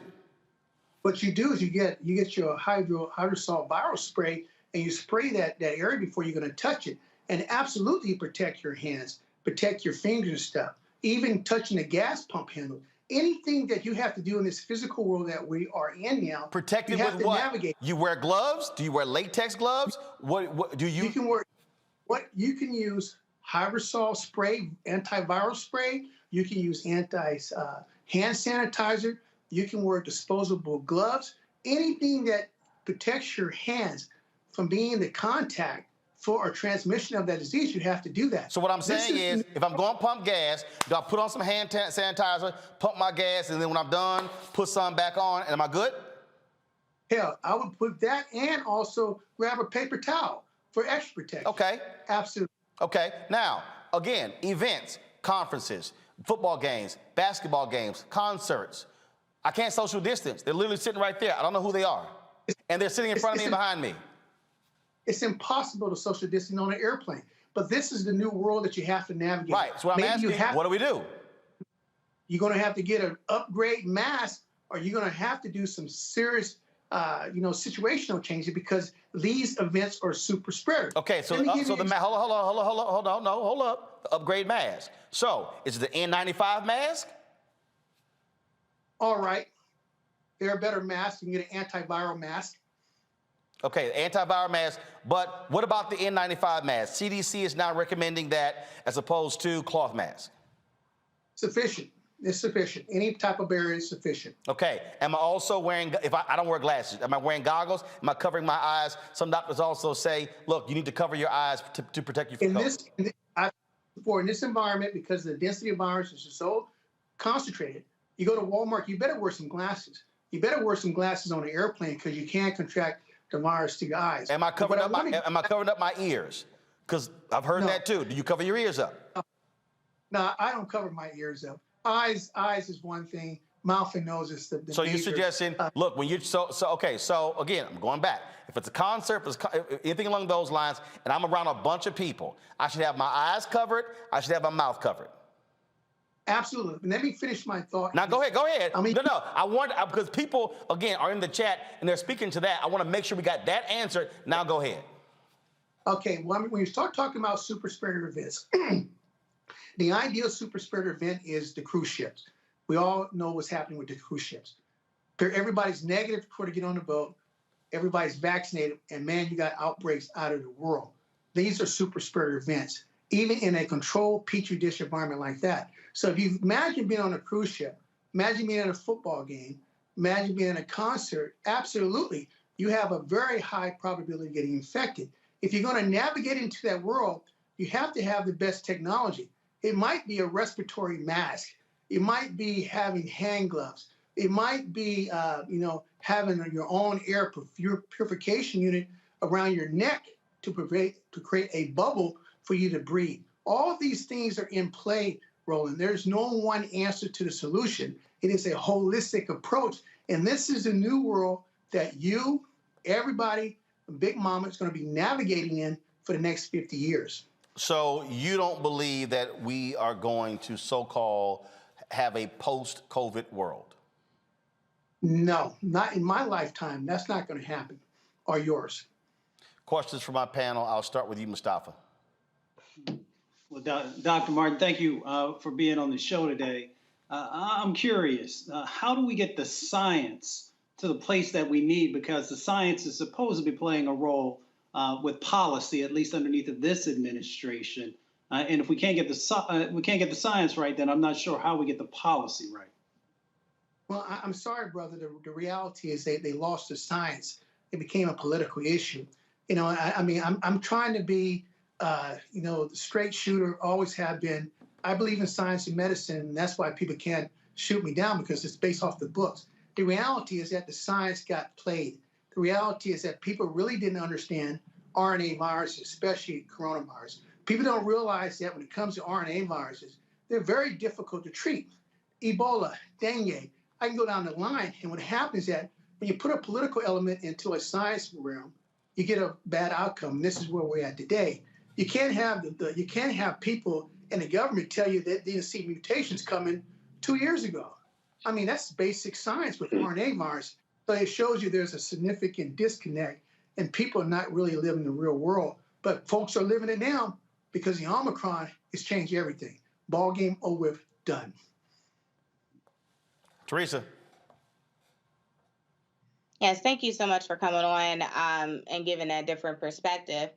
So I'm curious because, I live in Philadelphia. It's the city, largest metropolitan city, but largest in poverty rate. So what do we tell poor people who don't have access to some of, the sanitations, the masking, the gear that is necessary if they choose not to get the vaccine? Wouldn't the easiest way to protecting and moving forward is to get the vaccine? No, not the vaccine. The reality is that when I was put on the COVID healthcare task force for the Black Congressional Caucus and also working with the Urban League, Scott Hamlin out of Arkansas, we understand the significance of poor people really not having access to internet, the best technology. They can't afford the mask. And this is a significant problem that we have to be able to provide to these folks the same amount of effort that we provide for everybody else. And you have to understand the impacts of diseases. It's not just about the physical impact, it's the emotional impact. We've lost a whole generation of children to school. We're going to lose more generations of kids to school because of the Omicron situation. So we have to get back in the community, roll them sleeves up, get, like we say in the military, boots on the ground. We have to start all over and educate people about the reality of this virus, what our capabilities are, what the treatment is, and people are going to have to really put money into this effort, not because it's a moment. I mean, we've always had healthcare disparities. The reality is that now we really know we really have healthcare disparities, and we have to put the money where our mouths is because this disease, this virus is out of control. It's going to stay out of control, and we're going to have significant problems, especially in urban areas where kids are not going to school, kids are not getting their lunch, violence, et cetera. So we have to change. We have to get back to that humanity, as like they always say, we're supposed to be all this together, but we know that's a bunch of crap. We're going to have to do it ourselves. DeMario. Hey, Doc, a couple of questions. One, where do you teach? I teach in the Heinrich Boutique Institute in Germany. I'm the director of clinical and tropical medicine in Peru for the last 25 years. I train all over the world. I train students in the jungles of tropical diseases, everything that deals with diseases. I'm in the jungles, real jungles. Yeah, and I heard you say Arkansas. You know, that's pretty close to me in Oklahoma. Are you from Arkansas? Are you working? You was working with the Urban League in Arkansas. How did that connection happen? Well, my people from Hazen, Arkansas, and I'm very fortunate to be able to hook up with Scott Hamilton in the Urban League because they want me to help them out because of the COVID situation among minorities and rural communities and urban leagues in Arkansas. That's my connection. So me and the Urban League of Arkansas hooked up about almost a year ago, and I've been doing lectures, town halls, giving people food, educating the poor people in the rural areas, giving out free masks for poor folks to help them fight the COVID situation. So that's my connection to Little Rock, Arkansas. Okay, cool. One last question, Roland. So, Doc, you said how we treat this. Now, what we are now, you said it's an elf, and I think the proof is in the pudding. Things are out of control. If you were Dr. Fauci's position or had control over the policy for COVID, what specifically would you do to get it under control? Well, the first thing he should have did, if you're in this business to save people's lives. I'm saying, what would you do? What would you do right now? I'm about to tell you that. My reality, what I would have done was get on a national platform worldwide. Not what you would have done, like what would you do like now from today moving forward? Right. I would set the clock back. I would tell everybody, sit down. We got a national press conference. We're going to talk about the virus. How are we going to get through this? Where do we find the virus at? We find it in feces. What do we need to do? How do we treat it? What happens if you get a head cold? Tell me about all the different things. I would tell you about how to create that bubble for yourself and how we navigate. I would tell you what does testing really tell us? How accurate is testing? I would tell you about the virus. I would tell you about solutions from air purification units to the best antiseptic hand wash. I would tell you how to navigate in this new world. I would teach you how to keep your business open in real time because we have to have the economy going. This is what I would do. But I hear you saying, Doc, you would tell me, but I'm asking you to tell me, like, how would I keep my business open? How would you keep me safe? I want you to give me a specific, not me, but the audience. I think people, you come on, you have a very, compelling personality. You have a lot of confidence. I think people want to hear from you specifically. What would you do differently from this day moving forward? Because as you stated, kids out of school, my nephews and nieces are out of school. People want to figure out how to move forward. People are afraid to go back to work. I think Roland is giving you an extended period of time to, give your perspective. So what I'm asking specifically, what would you do today to stop this out of control virus? For example, your people's school. You call me up. I would come there and we would evaluate the situation. I would look at your weak points. I would create that biosafety security protocols at your individual institution, i.e. as its foot mats. What do you have in your doors? What's your air purification unit? Are you spraying your school buses? What are you using to control your bathroom? Because the infectious disease rate is high in the bathroom. How are kids going to be able to eat with their masks? I will come there and my team, we will self-assess, and then we will implement the best biosafety security protocol based off of what we call situation awareness. Maybe you guys are doing it 50%. Maybe you might not be doing it at all, but we will implement that to make it happen. With that, we will also add the famous thing that a lot of people forget is that we would test. We would test the individual institution to find out if the virus is in the building. I've tested schools in the United States, and we found the virus on vacuum handles, cleaners. The janitor was spreading the virus in the school. So this is the type of high-tech biosafety security protocols that Tapeta, my company, and myself will provide to save people's lives and be able to navigate into this new world. All right. So those are the Mustafa, you had an additional question. Dr. Martin, I was just, at the beginning of the pandemic, everyone talked about Dr. Rowling. Dr. Rowland, I'm sorry. Yeah. Everyone at the beginning talked about the 1918 flu, the H1N1 influenza, and we know that it went through a number of sets of mutations and is even still around today, but of course it's not as impactful as it once was. Do you see COVID-19 following a similar track, or do you think that it's completely different? I mean, I understand sort of the overall structure of it, but for the audience, what should they expect? Well, the reality is that the coronavirus pandemic, this is not the first time this has occurred. This occurred 20,000 years ago. The 1918 pandemic is a baby to the coronavirus. You have to understand that the 1918 pandemic didn't go on for 2 years. It started in 1912 in China and went until 2022. It changed the world, but it was really only one serotype. The problem with the coronavirus is that we have so many different mutations, alpha, beta, gamma, delta, mu1, Omicron, IHU, and more that are coming, and this is driving the different narrative. So it's going to be very hard unless we come up with a awesome vaccine that can cover every different mutation that's going to eradicate that. And we all have to be in this together. You can't have half the people wearing masks not wearing masks. This is our reality. But the reality at the end of the day, I'm sorry, I deal with death on a daily basis. I've seen stuff that will blow your mind away. I deal with reality. And folks, this is your new reality. And you're going to have to live in this new world, navigate in this new world.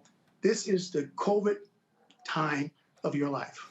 Doc, multiple folks are asking in our various chat rooms, they want to know, where were you educated and what is your experience?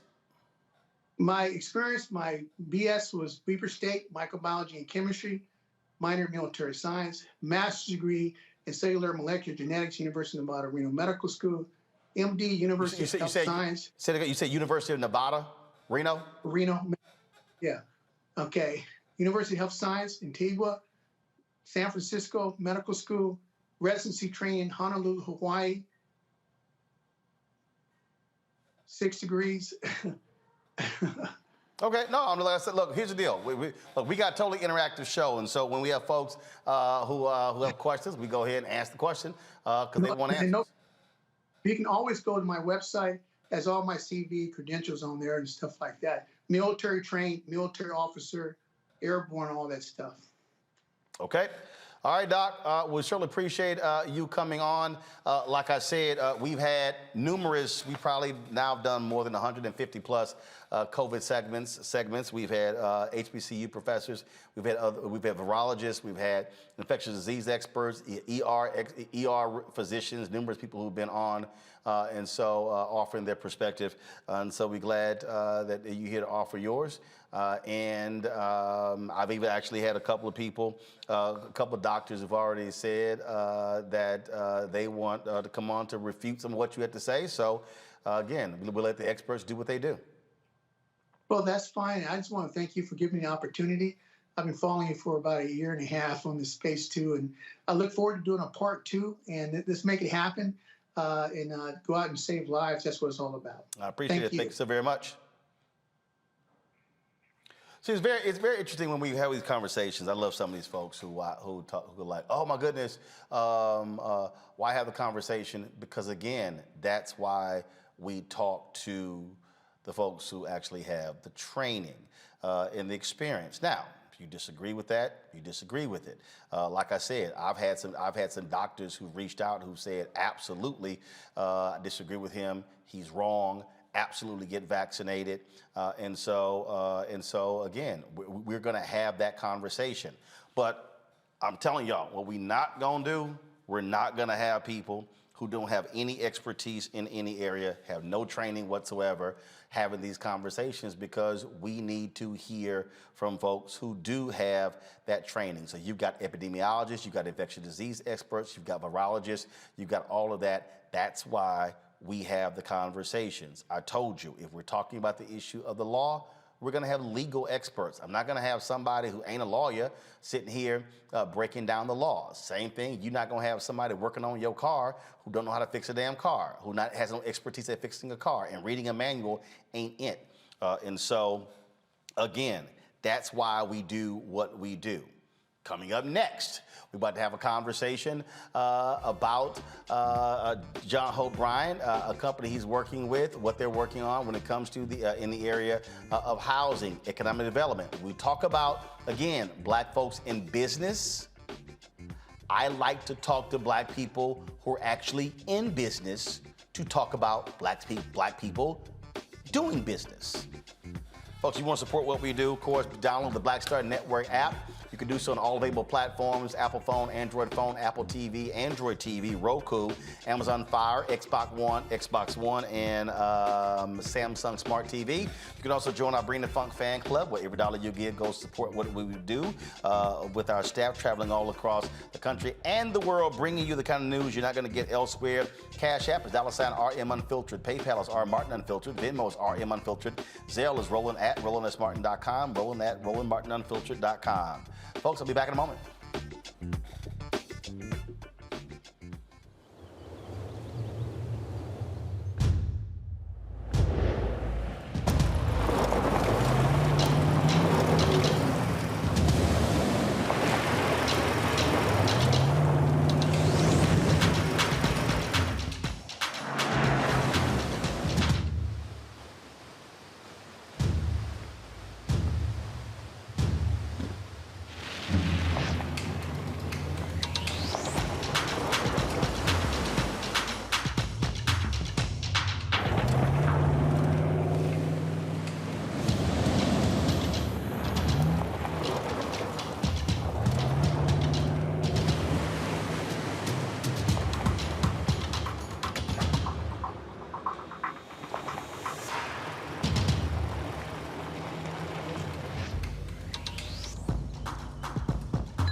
You know how some carriers give you so little for your older busted phone you just end up living with it?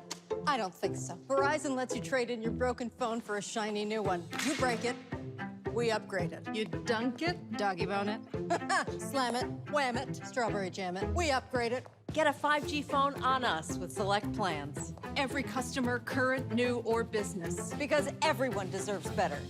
And with plans starting at just $35, better costs less than you think.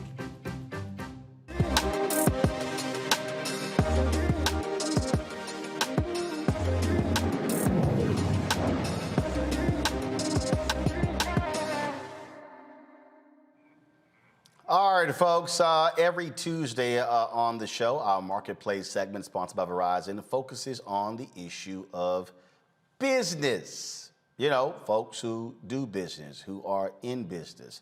That's why we have this segment. It's always great to actually have these discussions, because what it does is it allows for us to be able to give you some practical insight into how folks are operating in this world when it comes to so many different areas. The nation's largest black-owned single-family rental company in the United States, they've secured a $200 million debt facility from the global investment management firm Barings. Now, last week, the Promise Homes Company announced the transaction, representing one of the 10 largest capital raises for a black-owned company over the last decade. Joining me now is John Hope Bryant, the founder and chairman and CEO of Promise Homes. He also, of course, founder of Operation Hope. You've seen John on the show before. Glad to have him back. So, John, explain to folks who don't know what this $200 million debt facility is. What is it? What does it mean? How significant is it? Yeah, it's a lot of hard work is what it is, just like what you do over there. But before we get into that, would you mind briefly, Roland, if I segue into your last segment? Sure, please? Go ahead. It always bothers me when someone who doesn't raise kids is going to tell you how to raise your kids, or somebody who's not subject to your decisions want to make a decision for your wallet or for your life. If somebody says you don't need a vaccine, and then you end up in the hospital taking their advice, what are they going to tell you when you're on the ventilator? Sorry, oops, well, wish it worked out differently for you. My wife, as you know, is a wellness expert. She lives on nature of the earth, and she's made me healthier. But she got the vaccine, and she got COVID because she was overconfident. These are her words. Went to Miami, Art Basel, and got COVID because she thought it was she assumed that she wasn't going to get it. She got COVID, but it hit her like the flu, Roland, because she was double vaccinated. And I didn't get it because I had the booster and I was with her. Okay. Then I got overconfident. And about 3 weeks later, I got COVID and I got it diagnosed last Tuesday and was free. In other words, had a negative reading by Friday because I had 3 shots, the booster, like you, I believe. It hit me like a common cold. There's no doubt in my mind, Roland, I'm in great shape, that if I had not gotten that booster, I'd be in the hospital. There's no doubt in my mind that my wife would be in the hospital.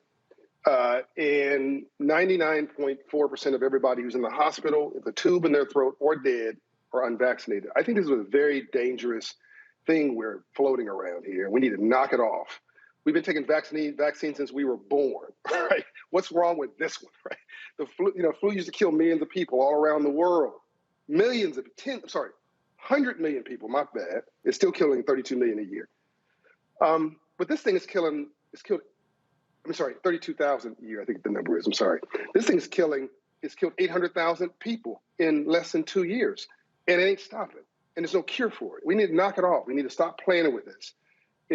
People know less about their Tylenol than they knew about this vaccine. I mean, about this approach of being unvaccinated. The problem is that this was created in a political environment, and as a result of it being created in a presidency of a near crazy person, I guess nobody trusts it. But as you know, one of the people who created one of the primary vaccines, the one I took, is a Black woman. I mean, we just need to root ourselves in some facts and some science and go to the CDC website. I mean, they're not crazy. Well, I can tell you right now, I took the vaccine, had no problem taking it, and if I hadn't taken it, I would be taking it today or tomorrow. Simple as that. And like I say, I've had enough doctors and experts on this show that we've been breaking this thing down since February of 2020. And so I have absolutely no problem whatsoever taking that vaccine. I got COVID, really was sick. Max tops 3 days, fever, chills for a couple of days, and then that was it. Came out of it, but yeah, that's just where I would be. And look, like I said to people, I've had other doctors who've reached out to us who say they would love to come on the show tomorrow to refute everything that Dr. Rowling just said. I said, not a problem. That's why we talk to those very people. And so that's what people ask, what are your credentials? Where'd you go to school? There are some people who are saying, oh, you know what? He went to medical school in Antigua. I'm not trusting that. Or went to this school, I'm not trusting that. Okay, that's why people make those decisions. But we are going to present to you African Americans, Black folks who are experts in areas. And again, if you want to believe them, that's fine. But that's why we have numerous segments. We're not just talking to one folks. The problem I have is when people want me to talk to people who have no credentials whatsoever on anything in that area, but somehow you're an expert. So let's talk about internet doctors. Well, yeah, as I said, TikTok, YouTube doctors, and I'm not listening to them. All right, so let's go right to it. What is this $200 million debt facility? What does it mean? What does it do? So, Ambassador Andrew Young would say to live in a system of free enterprise and not to understand the rules of free enterprise must be the very definition of slavery. We just finished celebrating Dr. King's formal holiday yesterday, and I think if Dr. King was alive today, the work of what I call social justice through an economic lens is the work he'd be doing. That's what this is about, really, beyond the business deal for me. Is this is creating a whole new lane and hopefully an expressway and then a freeway of economic opportunity for all of us, because I think the new color is green. But to answer your question, according to Black Enterprise, this transaction, and we didn't know this when we were doing it, we were just doing it. But according to Black Enterprise, this is the largest transaction in real estate involving it's one of the top 10 largest transactions, period, of access to capital. That's really what this is. Regarding an African-American entrepreneur, they would like to say ever, but being conservative, they'll say in the last decade, there's just not a lot of data around it. It's certainly the largest in real estate in recent history. There are other people who are bigger in real estate, Russell and Company, and there's a bunch of folks, not bunch, there's 2 or 3 companies that are larger than me in real estate who are Black. But in single-family residential space, I'm the largest single-family residential rental space. And this access to capital deal is really about, I mean, you get your, for somebody watching this, the analogy would be, you got approved for a credit card. You got $25,000 limit. God bless you. Fantastic. You got approved for a mortgage for a home. $500,000. Fantastic. You got a line of credit approved for, $100,000 for your business. The analogy here is that this is a $200 million debt facility from Barings. So it's a line of credit for $200 million. And I used $85 million of debt and about $45 million of equity to recapitalize my Promise Homes company, pay off Freddie Mac, pay off City National Bank. I don't mind getting into details if you want to, by the way, Roland. You're the first person I'm going this level of detail on. This was just announced last week. So, you tell me, you ask me what you want, I'll go into as much detail as you want. And paid off my investors. So I ended up as a sole owner of the company, and then did a recapitalization and rolled that former company into a joint venture, a new company where I own half of the joint venture, the new Promise Home company, called that. And we basically going to try to grow the company, what's called 10X. So the company was $150 million worth of real estate. We want to grow that to more like $2 billion worth of real estate. This debt facility does 2 things. Clears the deck on the past and moves us from a small business to an institution. So now it's like talking about Steve Jobs one day and Apple Inc. the next. This is now beyond me. But the most magical part about this, Roland, is the renewable philanthropy underneath this, which is all of the minority vendors that we put in business. That's millions of dollars of business every year that gets to grow. So the thing that a lot of people may not realize is that when we went through the financial crisis in 2008, all we kept hearing about was toxic assets. And the initial idea was to get those toxic assets off the books, and then for the banks to simply, sell them off. Well, what happened? We bailed them out. They used that money to settle their balance sheet. They held onto those homes, and then, of course, after the crisis, we then found out that they were selling off blocks of homes, 25,000 to 30,000 to hedge funds, things along those lines. And so people out there who were desiring to own homes, some you couldn't frankly afford to buy them. This is a case where, again, where these companies were created. And so this is a Black-owned company owning single-family units that you're renting out to other people. Yes, so that's the back. So that's really the front end of this. I just answered the back end, which is what's this $200 million debt facility from. Let me give credit to Barings, international finance company. So this wasn't the Homeboy Shopping Network financing this, or Joe's finance company. This is Barings International, and they did it at I don't want to get into too much detail, but let's just say it was very cheap money. So I was treated like any other major borrower. That's the nature of having good credit and having a good credit profile. But the front end of this business is what you said: free financial literacy for every resident. So I own at this particular watch, 663 homes, rounded up, approximately 700 homes in Atlanta and North Florida. I'm the largest owner of single-family rental homes who's Black in America. I want to grow that, as I've said, to 10,000 homes or more. We're providing affordable housing to people who mostly look like us. So average rent of $1,200, $1,300, $1,400 a month for a 1,800 square foot home with no deferred maintenance, front yard, backyard. We can raise your children. For a range of reasons why people rent. We can get into that, but you just mentioned one of them, which was some people lost their homes in economic crisis and are trying to recover. Other people are trying to build that down payment. Some people just like to rent. I think everybody, one of us, should want to own a home, which means I want you out of my house and move into home ownership as soon as you can. That's part of our model. But the first part of this is we've contracted with Operation Hope, which I founded. We pay arm's length, Operation Hope, a partner fee to do free financial counseling, financial literacy counseling to the residents. Get your credit score up. If you raise your credit score to 700, by the way, we'll reduce your rent by 10% as long as you keep it above 700 because we think you're a lower risk and we want to reward you. And every time you raise your credit score 25 points, we reward you. You pay on time, we reward you. Now you got to pay your rent, so it's not a freebie. But for those who are ride or die with us, we're ride or die for them. Number two, this is my favorite part, Roland. 65% of all of our vendors are minority and women. So plumbing, electrical, lighting, roofing, landscaping. I'm sure I missed some categories. But these are folks who have a high school education, or you can't have a high school education, and some of them are highly educated. Skilled labor, though, who do a good job. They're being paid either a living wage or building wealth through contracts. And I have one vendor I know in particular. I know that one vendor's made $1 million plus on me last year alone. Maybe more than that. I know it's like $100,000 a month. Just one vendor, minority vendor. And that's transformed their business. They're putting people to work. They're sending kids to college. They're paying their dental bill. They're going on vacation to Europe, right? Or wherever, Africa.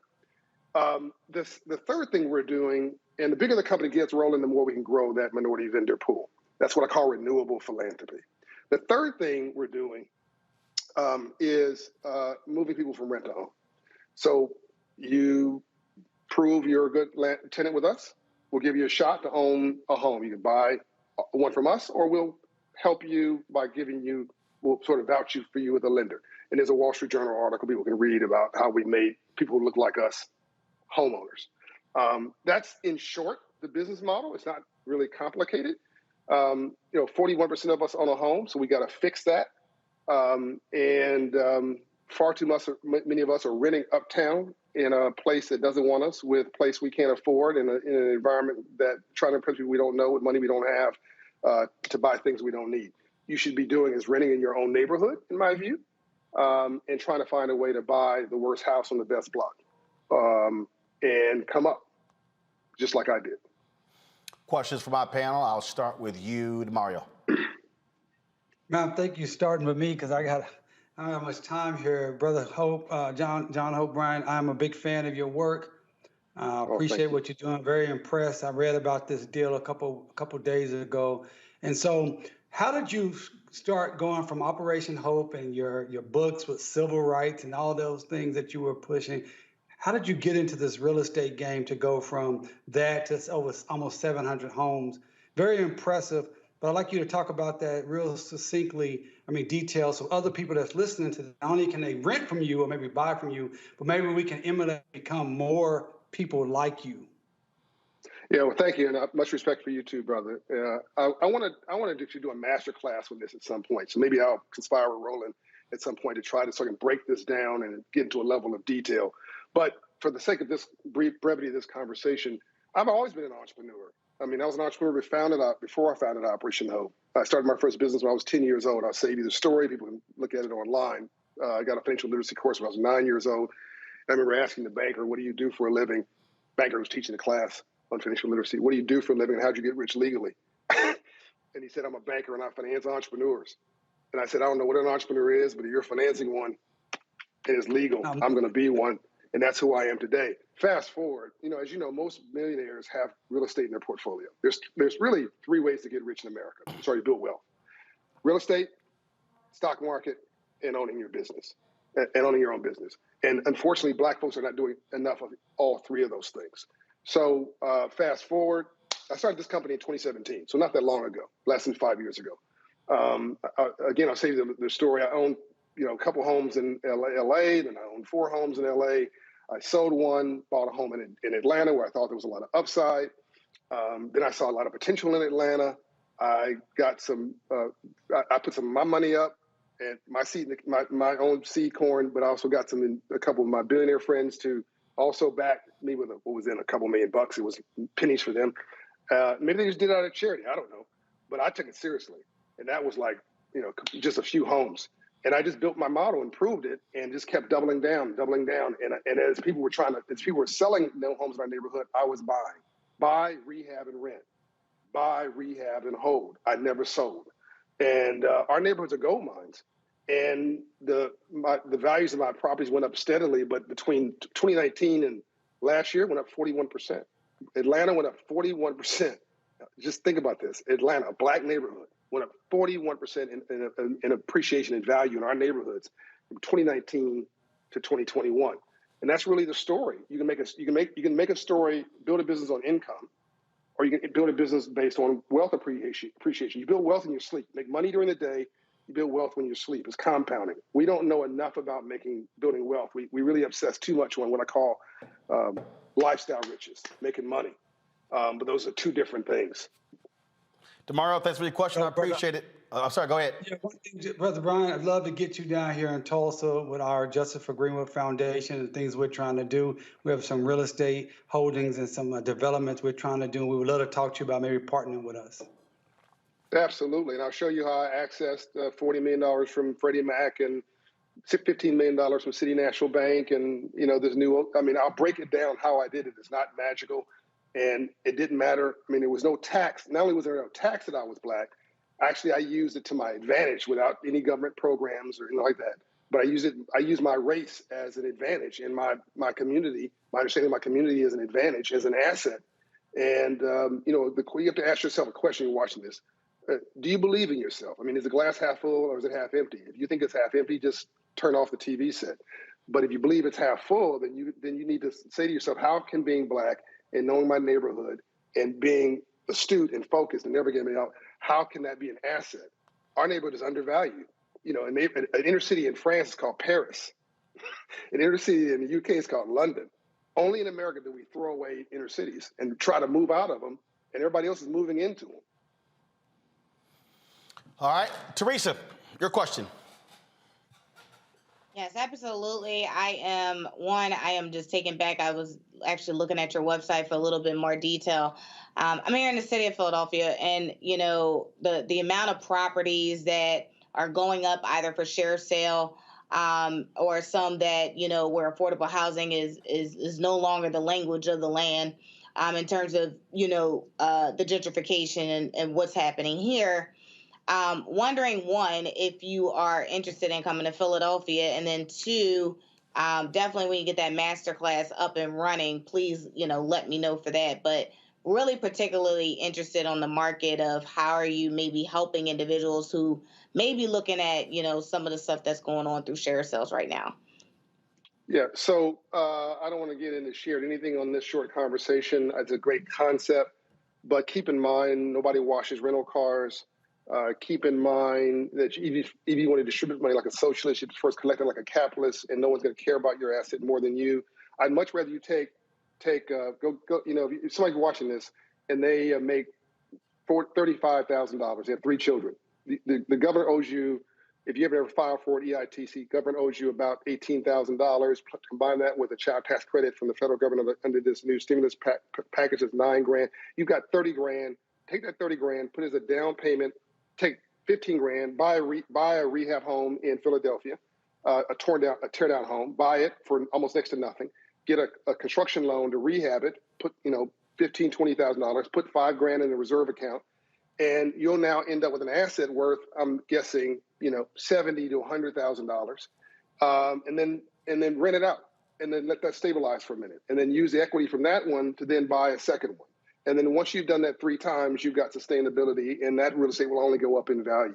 Real estate has never gone down. Somebody's going to watch this and go, John, you're wrong. That's actually not true. I'm not wrong. Here's what's happened. This is what real estate's done. Stock market too. It's gone up. Then there's a crisis. It dips.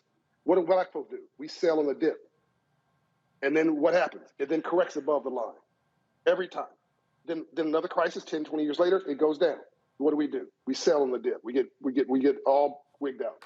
Somebody else buys it and goes up to the next level. We need to buy, rent, and hold. And I just gave you an example of how somebody making $35,000 can do that. And go to Opera Show, get your credit score up, because we're raising credit scores 120 points in 24 months. We do that for free. So that's a little business plan right there for somebody not even as sophisticated as you. So yeah, share this, share that. That's all cool. I'd much rather you do something on your own where you control the hustle and you control the outcome, and then partner with somebody else in time. All right, Mustafa, final question for John Hope Bryant. Yes, Brother Brian, it's always inspirational and aspirational every time that you come on.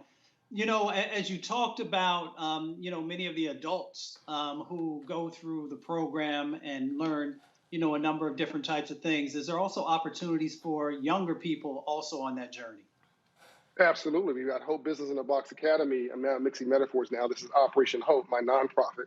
We put thousands of young people in business through the 1 Million Black Business Initiative as well. You can go and watch prior shows with me and Roland about 1MBB and our Hope Business in a Box Academies, where we're putting kids that were my age coming up, 10 years, 12 years, 15 years old, in business.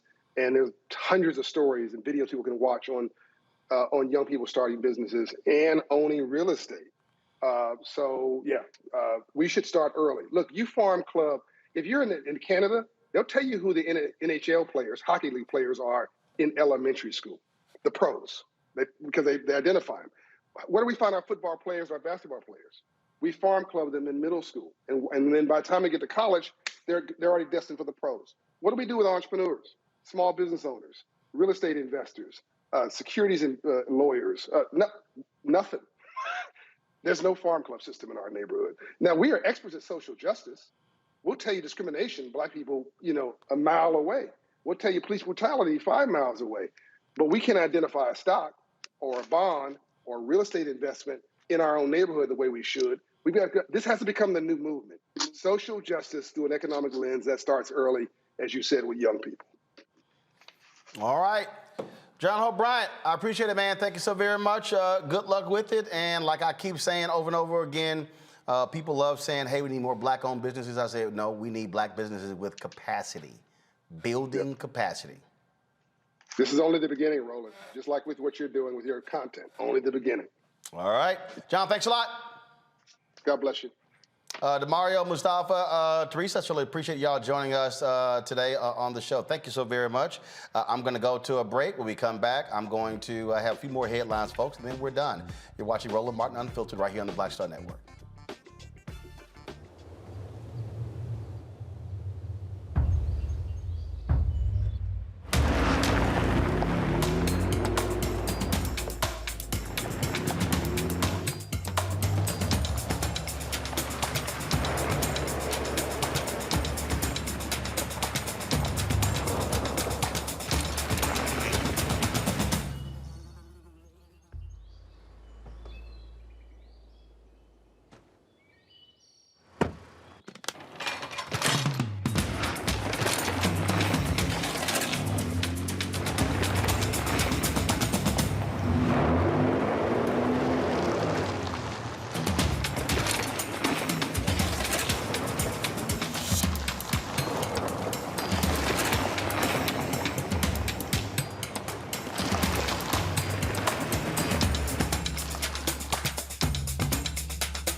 Hi, I'm Eric Nolan. I'm Shantae Moore. Hi, my name is LaToya Luckett, and you're watching Roland Martin Unfiltered.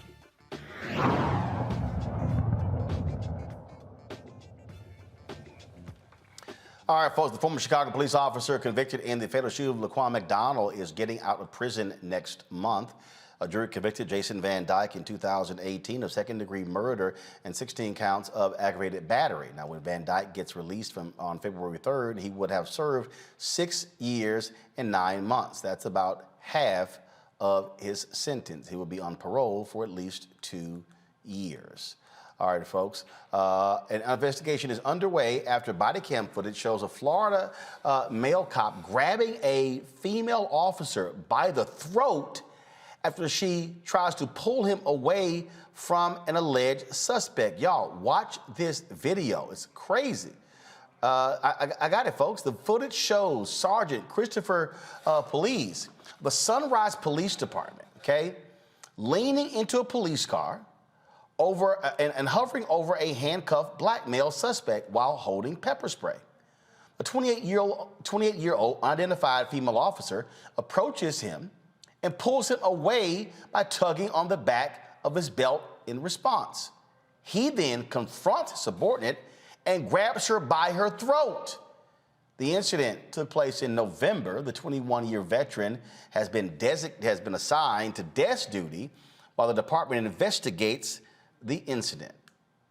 Man, see, we talk all the time about officers stepping in, doing the right thing. Here he sits here and basically attacks his own fellow officer. Folks, Virginia's outgoing Attorney General says police in Virginia Beach used forged documents linking people's DNA to crimes to get them to confess. According to the state's Attorney General's Office of Civil Rights that led the investigation, Virginia Beach's police department used fake reports from the Virginia Department of Forensic Science in at least 5 cases between March 2016 and February 2020. The city's police department has changed its policy in the wake of the probe. A city spokesperson maintains the practice, no shock, was legal.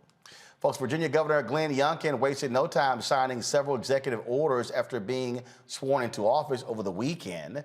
The newly elected governor was sworn in on Saturday and followed his ceremony by signing executive orders and 2 executive directives. Well, some of these actions include to restore excellence in education by ending the divisive concepts, y'all, like critical race theory, which actually isn't being taught in the schools, to empower Virginia parents and their children's education and upbringing. Put graphic back, please, thank you, by allowing parents to check whether their child wears a mask in school, to restore integrity and confidence in the parole board of the Commonwealth of Virginia, to investigate wrongdoing in Loudoun County, to make government work for Virginians by creating the Commonwealth Chief Transportation Officer, blah, blah, blah, blah, blah.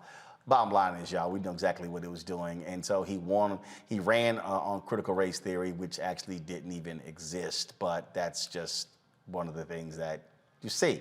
So, and like I said earlier, we see Republicans are doing all they can to move forward with trying to use this to impact people, again, to vote in the midterms. The oldest living Tuskegee Airman, folks, retired Brigadier General Charles McGee, has passed away. He died Sunday at the age of 102. McGee flew in over 400 combat missions and was awarded numerous accolades for his service. While in the Air Force, he battled segregation and racism. The Tuskegee Airmen were a primarily African-American group of military pilots, and airmen who served in World War II. McGee celebrated his 102nd birthday just last month. Got to give a shout out to that alpha man. All right, certainly we mourn his mourn his passing, folks. Historically black churches across the country will be receiving help. $20 million worth of support. The Lilly Endowment donated the funds to the African American Cultural Heritage Action Fund to support the Preserving of Black Churches project. St. James AME Church will be the first to benefit from the significant donation. The church was founded in 1868 and will receive $100,000 to repair damage from the Kentucky tornado.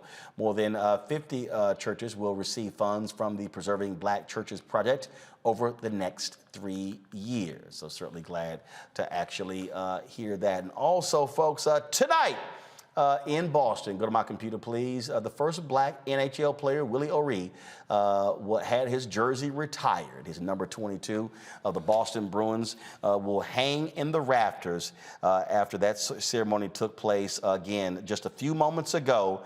Again, Willie O'Ree, the first African-American to play in the National Hockey League. He, of course, is in the Hall of Fame as well. So big congratulations go out to Willie O'Ree. free. Folks, that is it for Roland Martin Unfiltered. Again, if you want to support what we do, please download our Black Star Network app. Apple phone, Android phone, Apple TV, Android TV, Roku, Amazon Fire TV, Xbox One, Samsung Smart TV. You can also support us in what we do by joining our Brina Funk fan club.